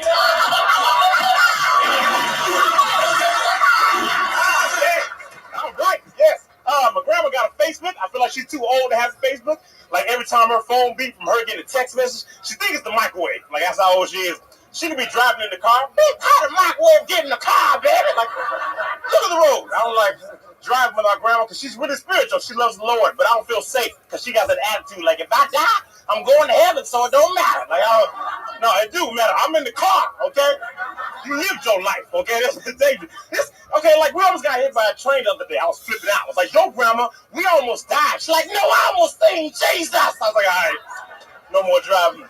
My grandma. This is how spiritual my grandma is. If I got shot in the chest 8 times, instead of her calling the ambulance, she would get on her knees praying like, please, Lord Jesus, get these 8 demons outside my grandbaby's chest. Let the bullets rise up part ways from his chest, like Moses did the Red Sea. Yes, Lord, let thy blessings rain down from the windows, from the walls. Let all these blessings fall out. Turn down for what, Lord Jesus? Lil John 3:16. Thank you so much. Holy shit. Oh my God. Thank you. I'm exhausted. Wow. Thank you. That was impressive. Wow. I'm so excited. I'm just playing. I'm just playing. Let me free. No, I'm done. Joking. You are unstoppable. Your energy and the way you control it is incredible. Where are you from? I was born in Portland, Oregon. I moved from Orlando, Florida to here 17 days ago. So I've been. Wow. Oh yeah. Can't believe y'all called me. Oh yeah. He goes back in the transformation chamber and turns into Professor Clump. I get Eddie Murphy. No one's ever said I sound like Eddie Murphy. That's the first time. Oh shit! Yeah. Wow, the improv. Maybe there's a reason. Preacher, you're unbelievable. What do you do for work? Oh, yeah, exactly what I do. No, right now I'm a professional homeless man, and I don't do anything. I don't have a job yet. I'm trying to get a job. I don't have a job. I've been there 17 days. Like, I just moved here. That's true. Is that enough time to get a job? Because I don't have. Unemployed would have been an answer. I don't have a job. It would have been. You've got a lot of I got a few people trying to interview me right now. You know, I got. No. This is not a job interview, preacher.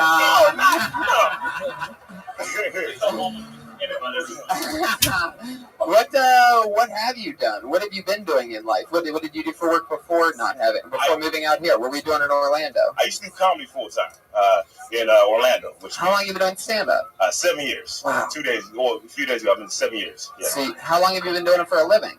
I would do it. Well, it was like off and on. Well, basically, when the job fired me, I would do stand-up full time. But before I was doing it for like a year, and I was doing really well over there. You know, because they know me in Florida. I come here, they're like, I don't know you. You know what I mean? So yeah. So it's pretty cool that y'all put me on. That's pretty great. It wasn't our decision. You got lucky. I know, man. You got randomly pulled out of a bucket, but you prayed to God. He's like, make sure I'm picked third and not first, so it doesn't seem fixed. Preacher Lawson. Now that must I feel like you try to, put up 15 minutes and 60 seconds. Like chill the fuck out. You were just like killing me. I was so exhausted by the time you were finished, and you're just great. You have phenomenal energy. You obviously get laughs. You do your job. You've been around. You've seen it. 7 years. You got to pick. You keep saying go back and forth. If you really do stand up when the job fires you, you start doing it full time. I mean, to me as a comic, you got to commit. Like, if you really care about this art form, you care about it, you want to flourish and you want to progress, and then you just got to make a fucking decision and go for it. I'm trying to, man. I'm committed, but y'all ain't paying me. Yeah, I'm saying. I think the part that's missing is this part. You never know who you are ever. You want to have that, like you're driving a car, and we're in the back, we've never been in the car with you, and then when you go off on the grandmother did, or this character did this, we trust you to get back to who you are. So you never had that in that one. Yeah. Very, very nice to have this part of you. That act out, though. What's that? That act out, though. Oh, no, Jeremiah. Was not fake, Jeremiah. There was an act out there. To me, I thought the performing was great. I think, you have a lot of, stage presence. I thought the writing was okay. I would like to see your take on other things. I mean, I know you had a minute. It was like, holy shit, who is this guy? I thought that was the perfect minute for you to do in this capacity. I'd like to believe you have better writing than that. And I think you do. I mean, but I think, you should be making fucking YouTube videos. You should be making, tons of shit in your free time. If you don't have a job, there's people with nothing that get everything just by like having the confidence and energy that you have. Yeah, totally. With nothing, with a fucking iPhone. You can do it. Absolutely. You're doing a lot of spots at night, right? You're going up everywhere, trying to be seen. Yeah, that's all you need to do is be nice, meet everybody, and with your energy, if you can maintain that for, and I'm sure that you can since you do it for a living for 7 years, then I'd love to see what longer sets of yours look like, and I hate stand-up comedy at this point. But I'd love to see if you can maintain that for 20 minutes and what you would do, and if you can, then I mean, you're gonna be fucking putting Kevin Hart out of a job probably in 5 or 10 years. So I just think it's so funny, and fuck Kevin Hart. Just because you have 60 seconds doesn't mean you have to put that many jokes in. Take your time, take a deep breath. I mean, we saw. I say speed it up. I disagree with Mel. I say hit the fucking gas. He just seemed like the kind of guy who comes on Katrina's glasses. But you came in and you took complete fucking control of the room, and that was amazing. And it's so nice to meet you. Please come back anytime. We'll put you on if the bucket permits. There he goes, Preacher Lawson. He's on Twitter at Preacher Lawson. Wow, that's a fun one. That's a fun one. How you guys doing over there? Doing good. I thought you crushed. Yeah, he's great. Yeah, we just talked about it for 10 minutes. I pulled another name out of the bucket. Put your hands together. Another new name. Alec Wiesenfield.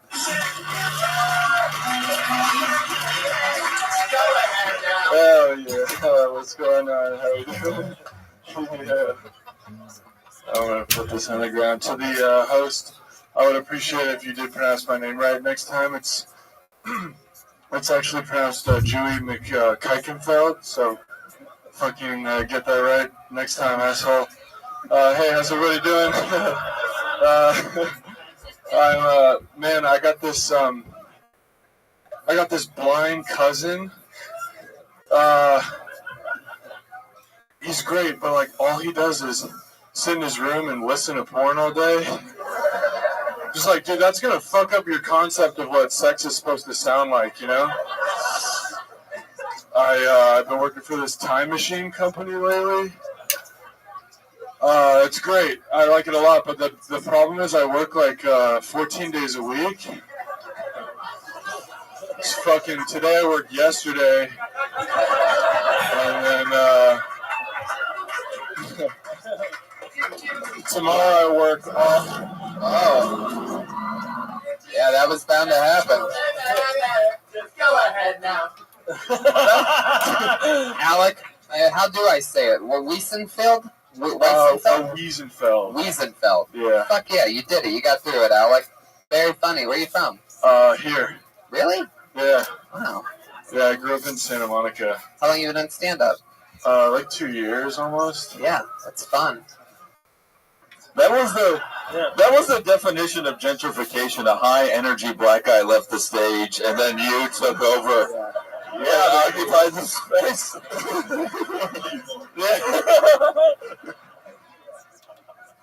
But, you know, you're so Jewish that... Yeah. I'm actually only half Jewish. Really? Yeah, half Jewish. Huh. Well, that's why it was uncomfortable when he said Keichenfeld. Yeah. Yeah. What's your other half? The other half is Jewish. Is like my mom's Catholic. All right, I still don't think you know how this works. You're naming religions still. Do you have any idea what kind of blood runs through your veins at all? She's white. White. Okay, sure. I guess that's how some people would label it. Yeah. You know how it feels knowing that's the healthiest I'll ever be. All the brain damage from all that time travel. You know? Yeah. What's in your mind? I like that joke. Yeah, very funny. That joke sucked. Whoa. Hats on me. No, that one was great. It was two different comics. Like the Kuikenfeld joke was like a beginner open micer who was afraid and nervous, and then the time traveler joke was like a really smart, clever joke from someone with a unique perspective and voice. I would lose the easy slur shit. Like you're better than that. Because the second half was Jewish. The first half was white. It was white Catholic. I had that joke, the Kuikenfeld joke. Just so many people. And by the way, both times that you stumbled on it. You stumbled on it just then, and you stumbled on it in the beginning. Like you even have trouble saying the name supposedly that you're trying to tell us is your actual name. Yeah. It's actually pronounced Jewy McKuikenfeld. And who gives a fuck if they mispronounce your name? Give us a reason to remember it in the first place. And by the way, it doesn't matter. And by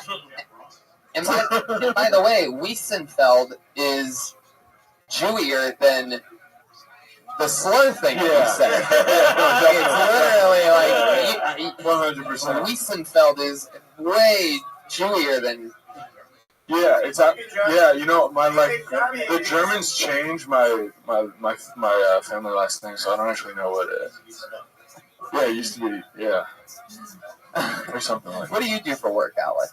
I know I'm going to get an answer out of you, because half Jewish, still not unemployed. No way. During the week, I teach an after-school program for kids, and then during the weekend, I barista at a bakery. Whoa. Yeah. Barista at a bakery. That's like a special kind of barista, huh? Fucking money, baby. I love that. What's your favorite thing to do? So you're like a tutor, basically? It's like I teach kids how to. It's like a science program, but really we just play with Legos. The way you described it, I can't believe anyone's ever hired you for that. Dude, I like, how do I put it? Like, it's like a science thingy. Yeah, it's a great program, though. Dude, trust me with your kid, bro. Totally teach him, like, science stuff, maybe? Legos. That's fun, Alec. So you're born and raised in Santa Monica. Yeah. Oh, I like that. These guys answered for you on that one. You might want to get to know those two to your right, because you're going to end up being their lawyer someday. Yeah, absolutely. Yeah, we have some troubles in the legal field. Okie dokie. Alec, what do you like to do for fun? What's something about you? For fun, I put my phone on the ground. Like it's around, leave it. Yeah, I'm like recording a fucking recorded podcast. It makes no sense. But I like to just like man, I have to fucking listen. I like to play video games. Oh, what's your game of choice? I've been playing Helldivers lately. Wow, look at a lot of supporters of Helldivers in this. Yeah, it's free on You just PSN. plugged the video game you made yourself. Helldivers. Good game. Helldivers. Great game. Helldivers.gfc. That's a Jewish. That's a Jewish video game, right? Where you just get a tattoo and you dive into hell. Something like that. Yeah. Helldivers. I do not. No, I want to get one, but I don't know what. How old are you? I'm 25. You're going to get some tattoos. I'm looking at you, I'm sizing you up. You're going to have 5 tattoos by the time you're 30. Wow. Hell yeah. What are they up? What are they of though? Because I can't decide. Dumb shit. Some like dumb, like a black hamburger. Okay. Whoa. I could definitely be on board with that. Why does it have to be a black hamburger? His voice sounds like a little kid trying to do an adult voice. Like, I'd like to see the rated R movie, please. I heard there were titties in this one. Alec, do you still live with your parents? No. Valid question. Somebody said if he had 2 jobs and lived with his parents, I'd be rich. Would you be? No. Yeah, I was gonna say. No. I'm doing the math over here. Tutoring and barista. It's not. This is what a billionaire looks like nowadays. It is true. I would like to purchase that mansion, please. Well, Alec, it was nice to meet you. Very, very funny. Oh, thank you. I'd say, yeah, exactly what Mike said. You know, the Chewy Kiken stuff. It's not that your other stuff is so much funnier. And I looked at the clock, and you 30 seconds in, and that's all you had done was the Chewy Kiken thing. You know what I mean? So it's like, get to the good stuff. That time travel joke is a million times better than everything else. And the other thing was funny too. Yeah, this is the faggy homo cloth. Play something. I mean, if you're going to go to it, just play. At least play. All right. Alec Wiesenfeld. Oh, thank you so much. There he goes.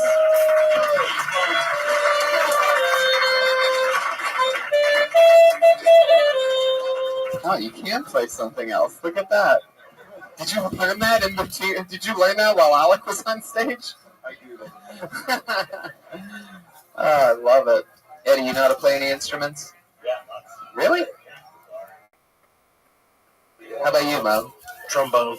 Really? And mouth trumpet in the shower. That's what I do. Wow, look at that. That shit comes in it. Yeah, that shit is fun by yourself. I love it. It's weird in a crowd of people right now while doing a podcast, but Can you play that, Jeremiah? Can you play any of that with your mouth? can you play? He plays the saxophone better than you with his mouth. I don't need to carry that shit around. Like, you gotta fucking check it, spet valve, fucking reeds. Wow. It's the Hack Street Boys.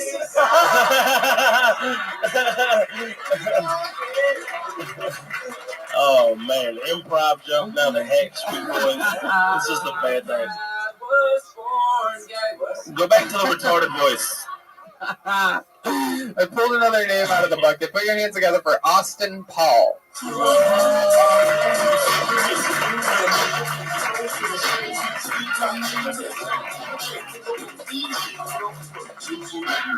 He's coming, he's coming. Austin Paul, keep the music going. He's coming.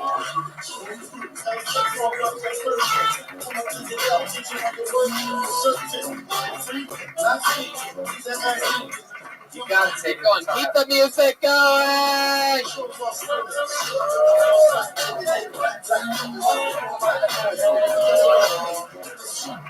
Keep going. What's happening? Keep it going. Keep it going. Keep it going. Austin Paul, ladies and gentlemen. Still, Jesus. How you guys doing? Here we go. One more time for.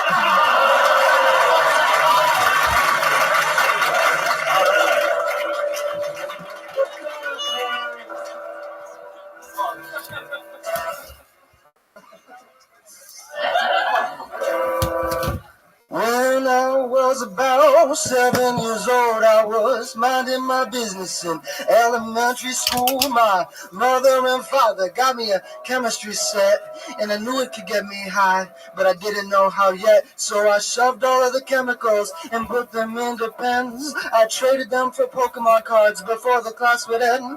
They asked me, what's beryllium? They said, Austin, what's in this stuff? I said, I'm not a doctor, but I know it'll fuck you up. See, when I was in elementary school, I guess I learned from movies selling drugs was pretty cool. And when all other chemicals travel to your head, your friends all look like dinosaurs and you think you might be dead. Thank you, guys. There you go, Austin Paul. 51 seconds of 51 seconds. Wow, they're already covering the song. That was fast. 51 seconds of performing, 3 minutes of prepping. Yeah. That was very impressive. And 2 hours of hairstyling. Yeah. What's incredible is, you know, I liked it. It sounded good. And the funny thing is that it was probably one of the lesser funny things that have happened here tonight. but somehow you're gonna get laid twice as much as anybody else that's been on the stage.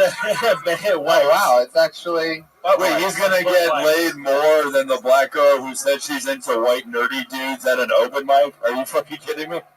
This Austin Paul, he's got mojo. You could just tell. Pat, what just happened there? His moist towelettes fell out of his bag. His butt wipes. Why likes to be clean? That's fucking strange. But it's not strange. Moist, I've never met anyone. You're just a filthy bastard. That's why you're just a filthy human being. No one thinks it's weird that moist towelettes fell out of his bag. You have a dirty asshole, Pat. No. Yeah. You have a dirty asshole. Exactly. I'll take this. I'll clean it for you, Pat. Now, Austin, you were on this show, what, a couple weeks ago, right? Last week, yes. Oh, wow. Interesting. And how did that go? It went okay. I mean, I was just doing it for fun. It was my first time last week, so it was fun. Do you have a lot of comedy songs? No, that was my first one. I when I went up last week, I just was prepared for nobody to laugh because I just wanted to try it, you know. And then, yeah, I sang a little bit, yeah. So then I just decided, I was like, you know what, I'd love to do a song that's tried to make it humorous. Didn't work out that well, but it was fun. Yeah, definitely. It's really hard. If you ever, you could tell just by seeing Pat Reagan here tonight. It's very, very hard to mix music and comedy. It's a constant struggle. Yeah, thank you. Yeah, definitely. That's your peak. Yeah. if you work hard enough. Austin, tell us something else about you. That's pretty much it. I just make music, and I'm trying to do comedy as well, you know. And I make art too. I'm from Miami, and I leave Thursday, so it's been a great time hanging out here. What is this weird Florida connection today? Yeah. Everybody's either from or going to Florida. Yeah. For every girl that I ever dated for like 8 months was in Florida. And it was. You like them trashy. Austin, you have a girlfriend back in Florida? I do. How many? Just one. What does she do? She works for a real estate office. She's not like a real estate agent. She's just there. Sexy between songs. I'm sorry. I apologize for that. She's the one. It's no big deal.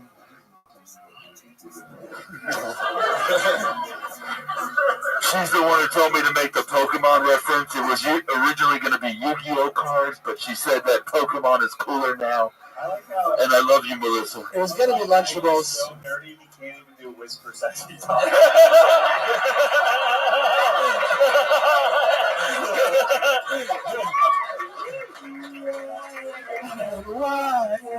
Wow. But I'm not a nerd. You guys are.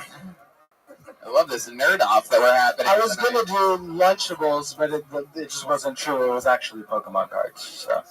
Huh. Austin, you ever fall or anything like that? You ever anything? What's the most? You ever been bludgeoned to death? What's the most recent accident that's happened to you?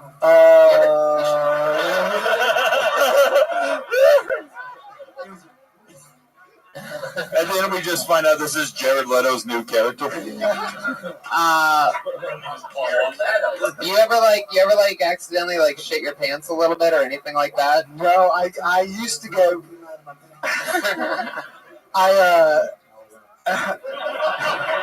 I used to get really drunk because I got kicked out of my house when I was 19, and so I didn't really drink at all before that. So when my friends introduced me to alcohol, I was like, "What is this?" And I would get really drunk and do dumb shit. But what? I would just literally. I guess it wasn't that dumb, but I would try and throw up. So I'd go and throw up, and then try and come back and act like nothing happened. But after that, you're done. For wow, what an extreme partier you were. That's just bulimia. Sometimes. There's a word for that. Sometimes I party so fucking hard that I'd go to the bathroom and try to throw up and wasn't even able to, and then I'd go back out to the party. It's not in the bathroom. It's literally like we're like outside, and I'll just like go in the grass next to us and just. Most people go to parties and get fucked up, do cocaine in the bathroom, come out. Not him. He just goes dry heaves and comes back. What a machine. You got to come up ready to go. Yeah. Gotta do that. Like Yeah. musicians, for whatever reason, when musicians come up on stage, they're like never ready. They come up in tune, and you gotta come up. Like I bring an amp with me every Tuesday night's roast battle, and I come, it's plugged in, it's turned on. I just set it on stage, I start playing. You gotta do that. Yeah, I had it. We don't want to hear your fucking excuses. I agree with that. I was more upset about that than the baby wipes. Okay, cool. Well, cool. All right. Since you're a musician, you are already in the negative. You're already in the hole. So you. Yeah, no, for sure. Yeah, it's true. Yeah, I already have like douchebag points. Yeah, I get it. Austin, good luck going back to Florida and have fun with everything. It was nice to meet you. Congratulations on getting up after that. Austin Paul. Thank you. Have a good night, He's guys. on Twitter at Austin Paul Music. Alec Leesenfield, by the way, is on Twitter at Jaw Lives. At Jaw Lives. That's interesting. Preacher Lawson at Preacher Lawson. Let's go through another one here. Oh, my back hurts. Put your hands together for Chance Royce, everyone.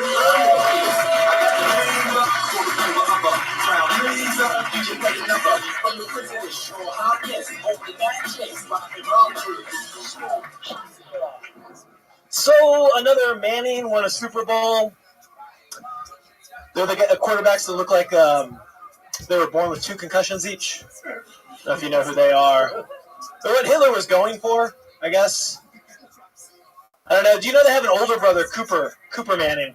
And I always imagine him at the Thanksgiving table, and Archie's like, "Hey, Coop, your brother is over here, won a couple Super Bowls each," and he's just like a pissed off tree kid, trench coat mafia guy. He's like, "Yeah, well, at least I don't look like I was born with Down syndrome." I love how I don't know what happened to Peyton Manning's face. Like, it looks like God was drawing Peyton Manning and dropped his wine. He was just like, and I'll just, oh shit. I'll just make his arm bigger. That's what I'll do. And then Eli Manning talks like Forrest Gump. That's never helped anything. After I won my second Super Bowl, I must have drank 15 Dr. Peppers. And that's my minute. Yeah. Fuck yeah, Chance Royce. Hi, Chance. How are you? I'm good. Where are you from? Austin. How long have you been doing stand-up? 11 years.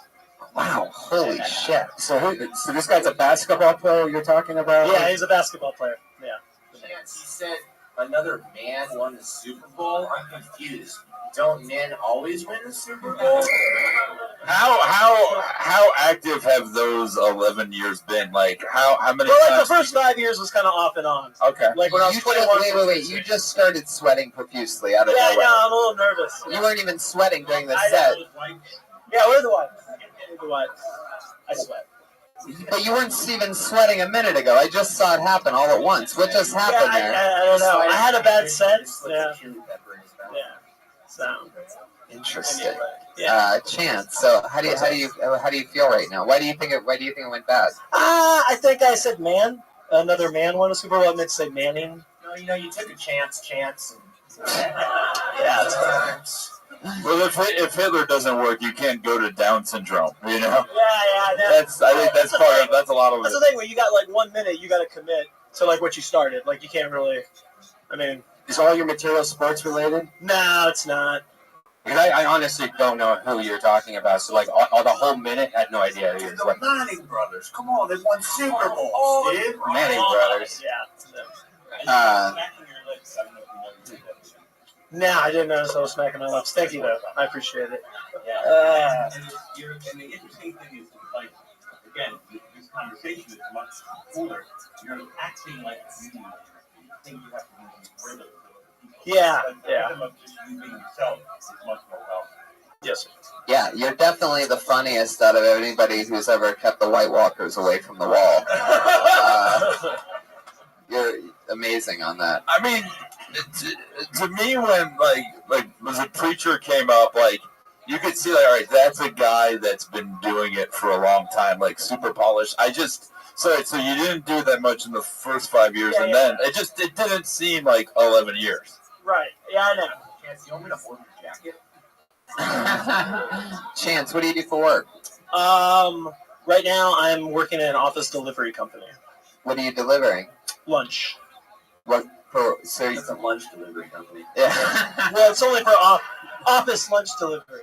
Office lunch delivery. It's not E-Club. Are the Mannings bad tippers? Because I'm assuming. I did shit all over the Mannings. Yeah, you really hate the Mannings, which Well, is I like just, like, American. it's a minute. That's Tony. American. So, like, what am I going to do in a minute? You know? Yeah, but you know what it is. That's the rules when you come up. I know. I love that. It's yeah. fucked up. I just wish when you did fuck up, within that minute that you just said you fucked up, like you owned the fact, because I was lost. Like when you went to the Hitler punchline, I didn't know what was going on. Like I would just love to see you embrace who you are and just be real. I would like to do that too. It felt that way. Chance, you seem furious about. Yeah. I get the feeling that you're a lot funnier than what happened here tonight. No, I am. Yeah, Jim, I see me. I'm funny. Yeah. Okay. All right. Of course. Yeah. You got some vouchers. Yeah. I've known about the show for like a year and a half, and I'm like, I don't know fucking about that. Right. And then you came on. And then I know why. Hated on American royalty, the Manning brothers. Guess who's never getting booked on Letterman? Nobody. That was the I think to me, but the main problem was, I know it is just a minute, but that is the conceit when you agree to come up here, is that you never brought it back to you. So you just seem like an angry guy hating things for the sake of hating things. Yeah, like which is fun. Ginger beards can do well with that, but it's like, who are you? 11 years, I should immediately know who you are, and you should have jokes that say that. You should know enough. You should know enough to realize what an opportunity this is. If there's this many people and it's being recorded, it feels like you did a brand new joke. I would have done something that hit harder, and people are like, "Who the fuck was that guy? That was awesome." Yeah. Who are you, Chance? Who is Chance? Good question. Everybody wants to know. Tell us a little bit more about you while the song plays behind it. Nope. Okay. What do you want to know? Nothing, Chance. It was. You have a girlfriend? I just broke up with her last week. Here we go. Curb. And he walks out on it. That's when I'm fucking out of here. Fuck that. What happened with that?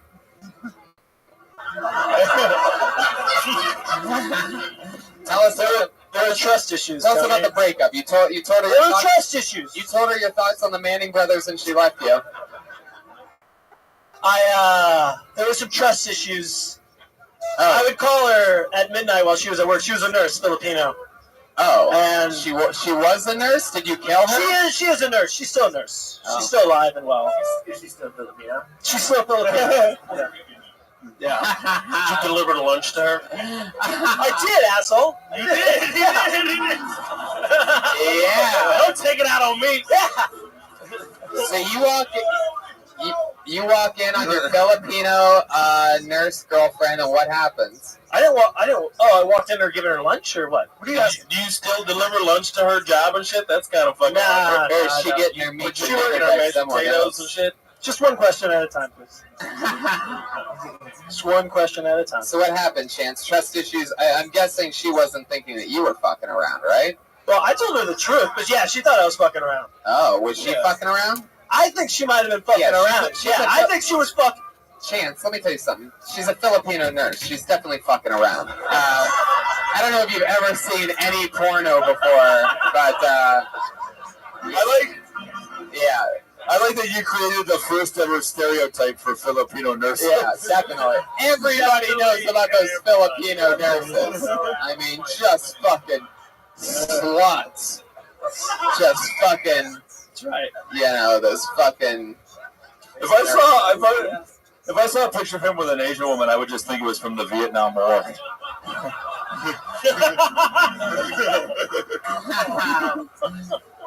Chance, how long were you with her for? We were off and on for like 2 years, or a year and a half. Off and on everything. You do drugs, Chance? I smoke pot every now and then. Yeah. Off and on. Off and on. I'm off and on. What do you do consistently? What's a fun hobby of yours other than stand-up? I run. Really? Yeah, believe it or not, yeah. Where do you run to? Burger King? What are we talking about here? I run every day from Burger King to Jack in the Box and then over to McDonald's and then I do run to those places too. But so I can run to that place, I run like 7 miles up at the Silver Lake Reservoir.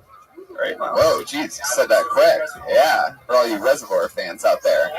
All the Silver Lake Reservoir dogs out there with drugs. Shout out. Fuck you, Flint. Fuck you, those listeners in Flint, Michigan. This guy jogs around a reservoir. Doesn't even take a sip. 9 minute miles, dog. 9 minute miles. Tony, let's go. 9 minute mile? Yeah. Wow. That is what I call fast food. That's funnier than what you guys just gave it credit to. Remember the Burger King Jack in the Box thing from earlier, you pieces of shit? All right. Chance, it was nice to meet you. I love that you can run a 7 minute mile. Like, that should be like a... 7 minute mile? 9 minutes. 9 minutes. Oh, 9. I'm not from Nigeria. Oh. Whoa, Jesus. 7 minutes. What? They're the fastest runners. Like, oh, never mind. Actually, Kenyans are. I meant to say, yeah. All right, we're good? There he goes, Chance Royce, everybody. Chance. He's on Twitter at Chance Royce. Here we go. If we can get another one up at the end, we will. But let's get into our 2 regulars, guys. We have 2 regulars that do a brand new minute every single week. 2 very funny young ladies. Going up first tonight, you know her from Kill Tony. She does a brand new minute every single week. Neurotic, nervous. Sometimes it goes great. Sometimes it's rough. But she's a little monster getting built right here weekly. Put your hands together for Melissa Esslinger, everybody.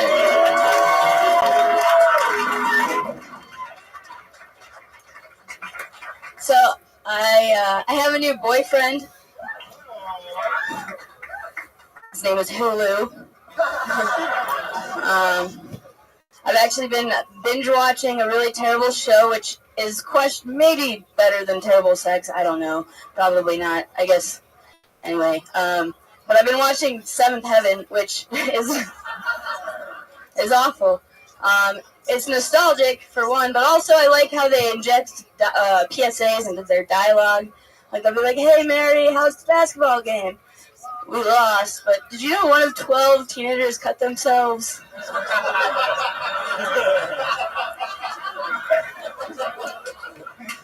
That's actually like how I learned about cutting when I was like 14. I was watching the show against it, but at the end of the show, the girl got to go to a place in Chicago, and I was like, I want to go away from my parents. So, office supplies started. Yeah. Anyway, didn't get even. There you go, Melissa Esslinger. Another new minute. Did it again. That's fun. Very fun. I feel like you mentioned cutting yourself a couple times. So did you really do that? Yeah, I did. Wow, that's interesting. I did. That's fun. Did you really think I always wondered, do you get horny when you cut yourself? Is that like is that like a sexual thing when you cut yourself? No. By the way, the last comedian just cut himself. He slit his throat in the back of the room. So he's a cutter now too. Final chance. Rest in peace, Chance. Can you please roll up your sleeves so we can feel better about ourselves? No, don't. Melissa, you don't actually. It was a long time ago, and I did it with push pins, so it wasn't real serious. Whoa, fuck you, my boy. A push pin cutter. She never took cutting to the professional level. You open mic'd cutting? How do you do that?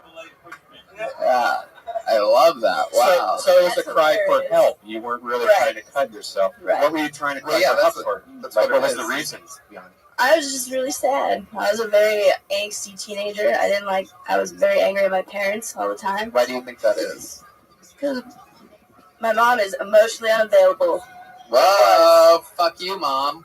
No, she was. She's, we've grown. I like that. That's fun. Has she accepted like your Facebook yet? Or is she, she's talking to you now? I don't want to talk about it. No, I'm just kidding. Yeah. We're good. Ever taste your blood? Would you like to? No. I on purpose. You know, you did it again. Another fun new minute. You got in on the Seventh Heaven thing, and I think that works because I don't even really know that show, but it was still funny to me because I felt like I did know it by the time you explained that. So I think that works all the way across the boards. Thanks. That was the first time I didn't get to everything I was ready for. Yeah, that is a kind of a dated reference, though. Maybe you should give like a little explanation of how like it's like a cheesy show from. No, Yeah, she said it on Hulu. Yeah. She said that she had a new boyfriend on Hulu. She went from Hulu to binge watching a really stupid show, but I shouldn't have done that. Why am I doing it? To PSA, and I thought she had a good flow. Yeah, it really did. Great flow. And the father, you know, he turned out to be a child molester recently, so it's popular again. That was at the end of 1 my in 12 thing. actually get molested with it. What I like.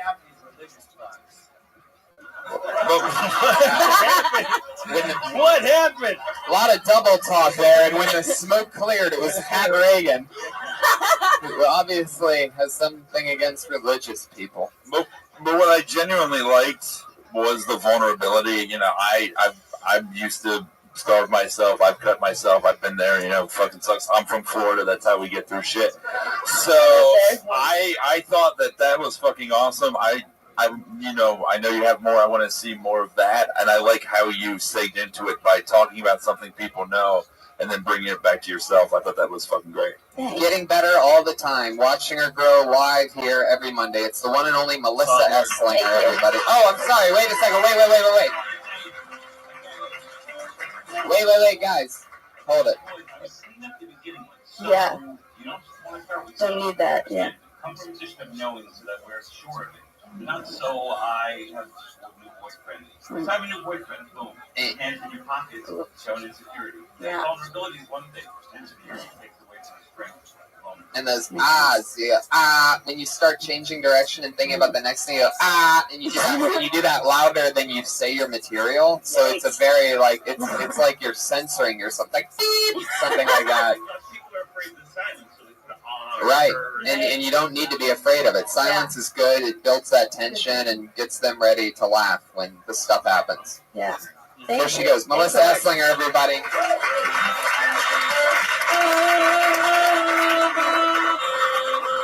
Here we are.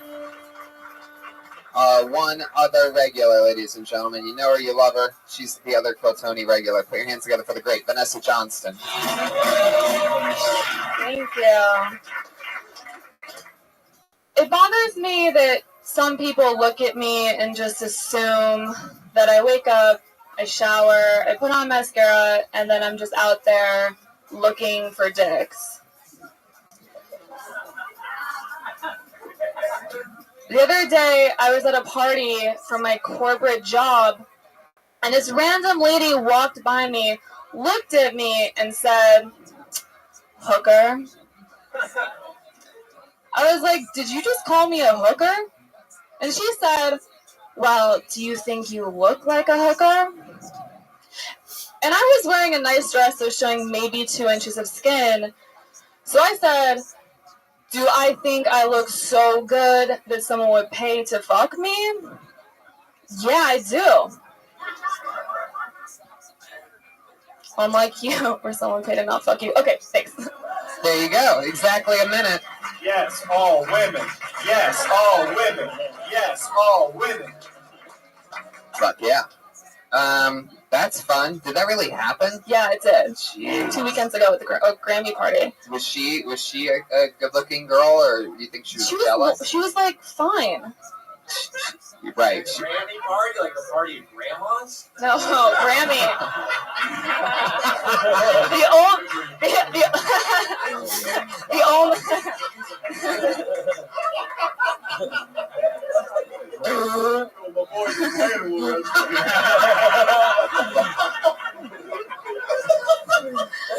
You guys are out of control. I fucking love it. Yes, she was at a party of grandmas, Pat. That's fun. What was the party? No, it was just a party. Like I had to go to for work because we were developing a show around this person, and so I was there with like all my colleagues. Right. And I was, you know what I mean? Like I was working. Exactly. That's interesting. Does stuff like that happen a lot? Like women are very competitive. No, guys sometimes it's weird. Like I always feel like I get approached about it when I don't feel like I would be like on point. You know what I mean? Like where I'm like in sweatpants and guys like, "Are you a hooker?" And I'm like, "Dude, Right. like I would be the worst hooker ever." You know what I mean? No.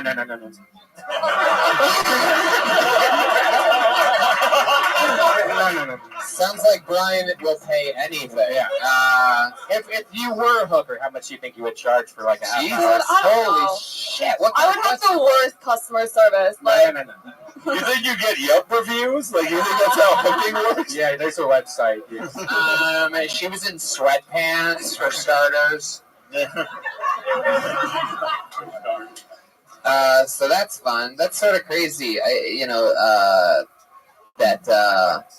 That women do things like that. Did you do anything Did you do anything other than look like yourself to be called a hooker? yeah, I was just standing there and she just walked by me. Look, there's gonna be haters with her. She's so fucking hot. I'm sure she's wearing a dress, but even if she shows like an inch of skin, everyone's gonna call her a hooker just because they want to be as hot as her. You know, she probably has to deal with this shit all the time. I just don't like give off hooker vibes. I don't think I do. Well, there's really no such thing as a hooker vibe. You know what happened is like girls, and actually it's funny, Rogan and I laughed about this in Vegas over the weekend. It's not a name drop. It's not. Listen, let me explain something. That's his father he's talking about. All right, you guys are funny. Let me explain something to you guys that don't work with anybody powerful. Okay? Let me explain something to you all. All right? It's not a name drop when you work with these people all the time. It's not how it works. You fucking peasants. I'm not talking about a couple weeks ago when I was hanging with Chappelle and Chris Rock.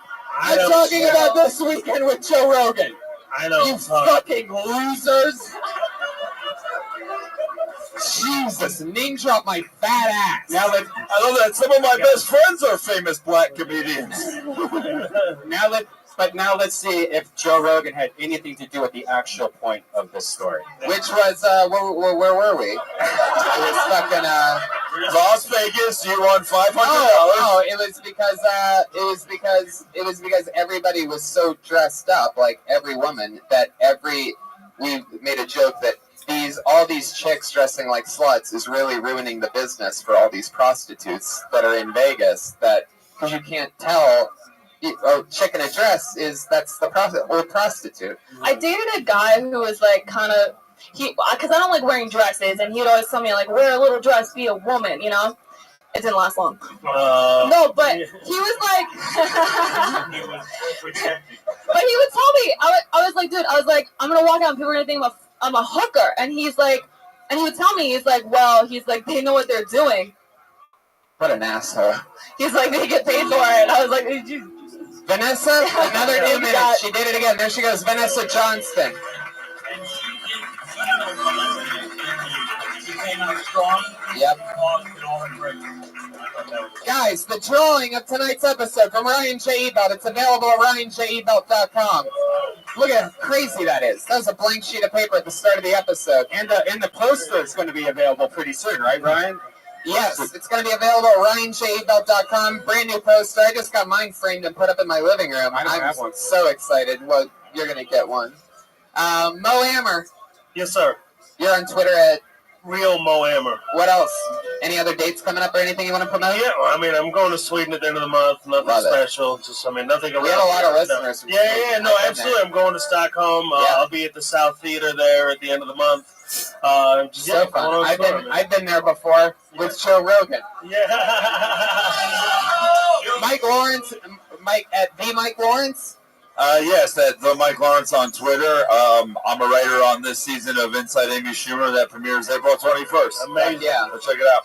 Eddie Brill, thank you so much. Eddie_Brill. I'm traveling around the world. I'm going to Ireland, then I'm going to Paris, and then I'm doing Hong Kong and then Australia. Such an honor to have you on this show, sir. Thank you so much for doing it. So cool. Reagan and Watkins, ladies and gentlemen, what a performance tonight. Ladies and gentlemen, come on the show, Reagan and Watkins, next Friday at the Hollywood Improv, March 18th at 10 p.m. There you go. Us on Twitter at Jeremiah Stanford or Patty Ray or at Patty Reagan. We have a new website, ReaganandWatkins.com. At Josh Martin Comic, at Jamie Vernon. Brian Redband is Redband. Hey, I'll be in Houston at the House of Blues this Friday and Saturday and Sunday, Austin, Texas. Yeah, check out all my tour dates at TonyHinchcliffe.com. It's crazy. I'm going everywhere. Live audience, make some noise one more time. We did it.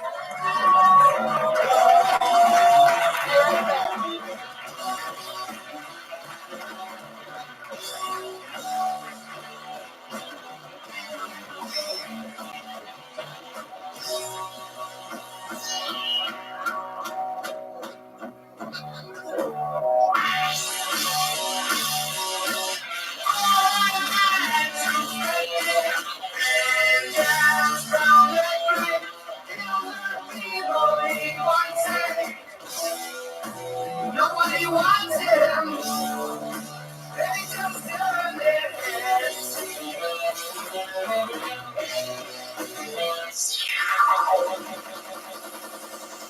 Helps him.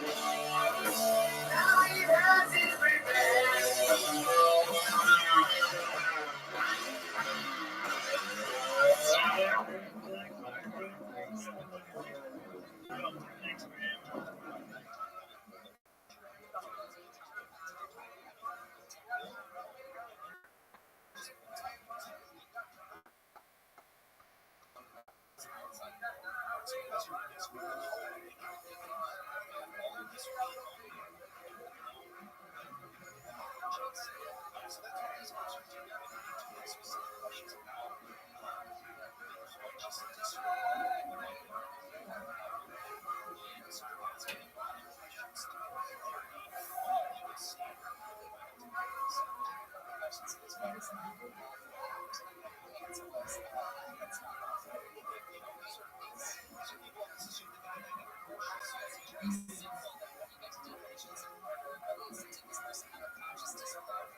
To print and scan, select, add, printer is the HP.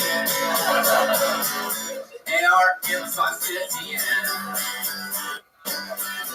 not the AR-45. The next step is the most important. It's really, really, really important.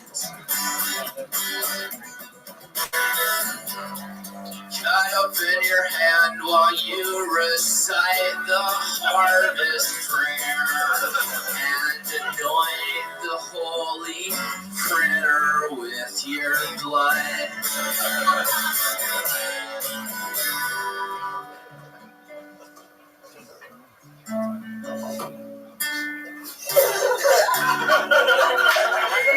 Select IP in the pop-up window. Watch out for blood on your key. Or copy and paste this IP address 192.168.1.98. You're almost done, my little baby. There's one more step to make this gravy. Smear the blood all over your face while you sing these sacred words.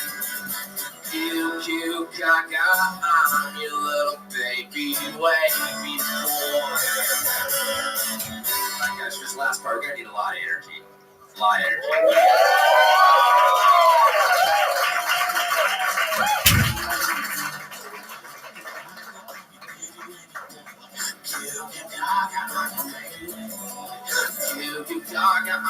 Baby, wavy boy.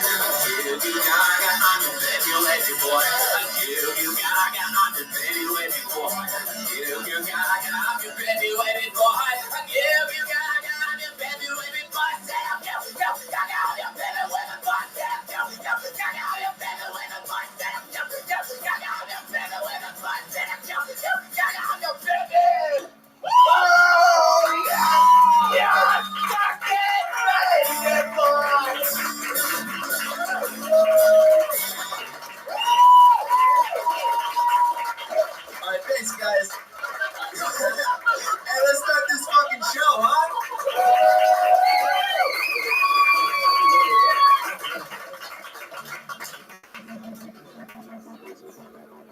Hey,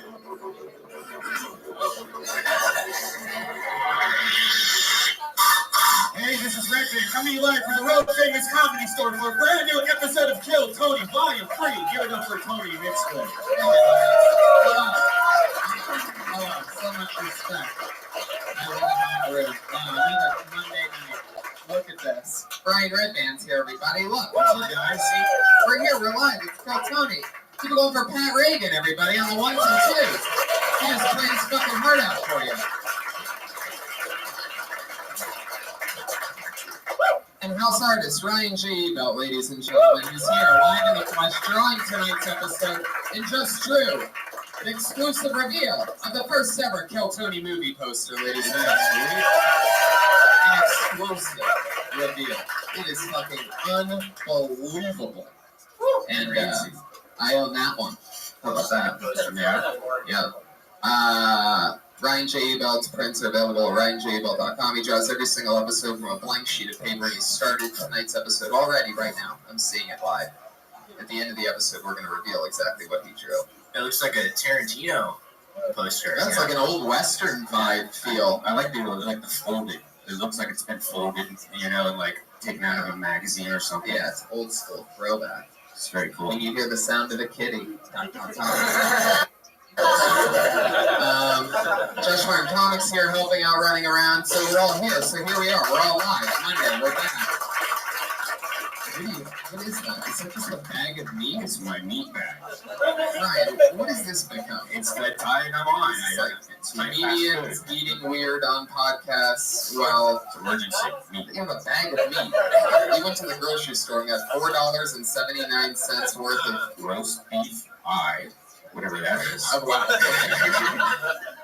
And Jamie Vernon, everybody, on the HD camera, way in the back. Jamie. The great Jamie Vernon, amazing artist, amazing director, photographer, so many things. Pat, how's life going? It's going, man. I'm keeping it 100. You know, trying to stay wavy. I got my ear to the streets. I'm trying to pick up what the kids are talking about. One of my favorite things about this poster is you actually. Look at that face, that shocked look. Maybe we could add on maybe there's like accessories you can buy for the poster for if you stick with this glasses look that you have. This you know, young Bernie Sanders look. You look like Bernie Sanders when he got arrested in that protest. That's my O face on the poster. It is. Tony, your face, you look like you have a queef face. Like, whoa, what's that smell? Something. And Brian, you have the face of the guy that's like, don't touch my meat bag. Give me my meat bag. I paid $4.79 for that meat bag. I think it's just roast beef, but like steak part. Like it's steak beef. Yeah, I think you're trying to make steak out of your meat. Disgusting. Don't put that near me, Brian. That's just gross. Anyway, something Charlie from Always Sunny would eat. Fuck yeah, for all you crossover, Always Sunny, Kill Tony fans out there. Super points for it.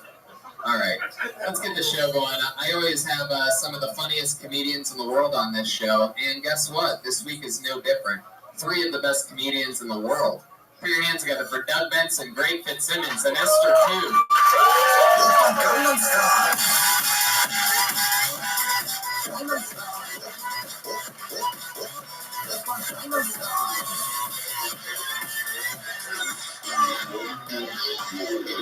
Oh shit.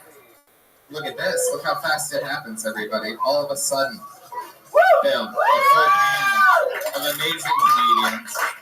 Some of our favorite people. Guys. Hi everyone. Grab a microphone. Make yourselves at home. Wow. Josh Martin. What's happening? What up? Hi everybody. Tony, HQ. Esther Koo, this is your first time on the show, even though the set looks like it was made for you specifically. Who's got the crackle? Can we find out? You're all grabbing your mics by the bottom near the cord. Go ahead and It's that one. That's that one. It's that one. It's Wait, it's the one on the stage. Really? Perfect. Shit. It looks like it's been bad. Give the first time idiots the shittiest mic. Josh, this is the part where you should be fixing something. He freaked out. He just ran. I just saw him run downstairs. Okay, so that mic's out? I think it's all right. Doug, is yours on? Mine's So, what you comedians put on check? I could use a little more hotness in mine. But Yeah, you I need some heat. I'll be a pro and talk loud into it. Esther, how's yours? Hello. I think whatever cable that Doug is using is bad, and that's why Doug can't be heard right I now. got bad cable. Yeah, so maybe you and Esther can just hang out with your mic, each other's mic. Just unplug it. You want me to share my mic? Just until Josh gets back from the woman's restroom. Well, alright, one of them's making a distinguishable crackle. I think it's done. I think it's mine. We've lost I'm remaining still. I'm trying not to move it. Oh, shit. What was that? I couldn't see. Did you drop it? They dropped it, yeah. I've never seen anyone drop the mic while things are going terribly wrong. Normally that is something saved from like you just crushed it or something like that. But instead So that makes more sense, though. Things are I was going getting rid bad. of it. Now hers isn't working. I think What? both of yours are. Hello? Good thing this live show isn't a podcast, right? Because, it's just a live show, so that it doesn't matter, because no one will ever hear this. But Hey, Fing Chow, can you get a Josh Martin? Yes. I feel like we should always have a mic This on one the same isn't. This show. one's bad. This one is not good. No, I turned that one down just to figure out which mic is wrong. Josh, what is going on? Make this like real. Make it real. Like how Josh, the come on, Josh. performers will Come get. on. Josh, where'd you go, Josh? Come on, Josh. It's good. The show just started. Here, Joshy. He's getting people drinks. Josh, there's I think one of the mics, I think Doug Benson's mic or the comic mic, whichever one has the splitter or whatever. I think, it's bad news. It's like you see that. I've never heard somebody drop a microphone like that. When things are not going well. I love it. Doug so high, he still thinks that microphone's working.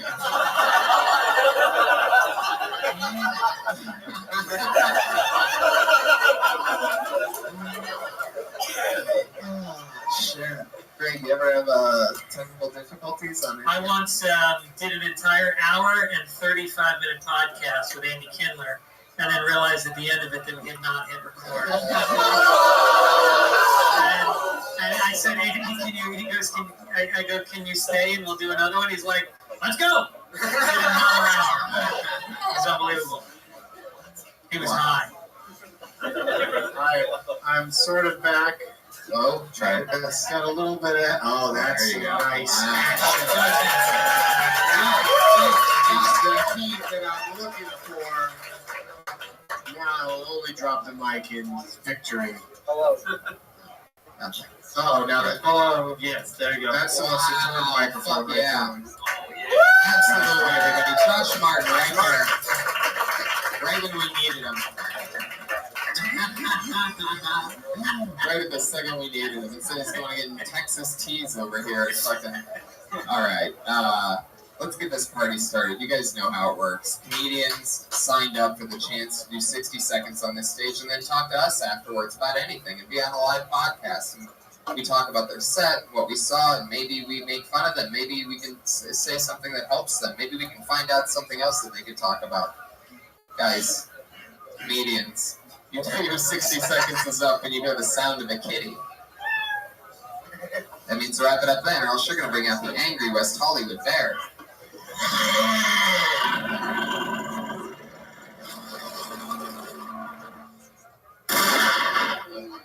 There you go. Wow, Fresh, really fresh from the Revenant. Right And so what do you taste, Brian Redband? Right when we couldn't push more people away from listening to this episode of this podcast. That's for you guys that were on the treadmill during that one. Special gunshot for you. You guys like any meat? It's Brian, get your meat back off this table. He put it over there on your special creepy producer table. Jesus, that's like a scene from a David Fincher film. Guys, let's get this party started. This is Kill Tony. So we can just start the episode right here. Hey guys, welcome to Kill Tony. Everybody's here. Alright, I pulled the name out of the bucket, and that name is Steve Breeze. This is the makes the mess up, be 35. Acting in the States with a drink. Tasting with a steak. Steak with his face to the stack of steak. Working in a strip club. A lot of noise and happiness, man. Thank you. How we doing, you guys? Great. I was taking a nap in bed, so I apologize. My name is Steve Breeze. My social security number is 395-026574.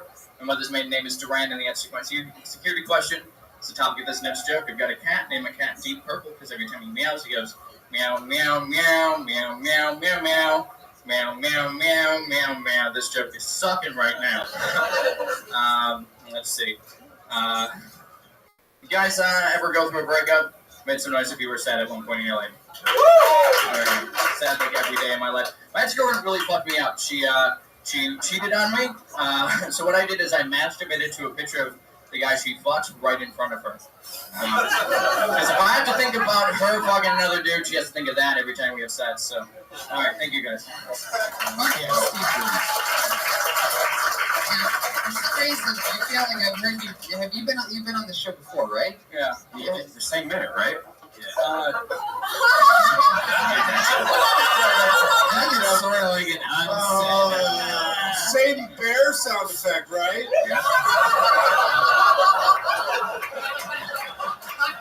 I mean, Steve, what's going to only have a minute, Steve? Yeah, we can do that. I got a minute. You got 1 minute? 1 minute. Steve, the minute man. And 30 seconds of it is set up for meow, meow, meow, meow, meow, meow, meow. And the other 30 seconds is apologizing he wasn't paying attention to the show and he was unprepared for it. Right, it's like, kitty, horsey will do.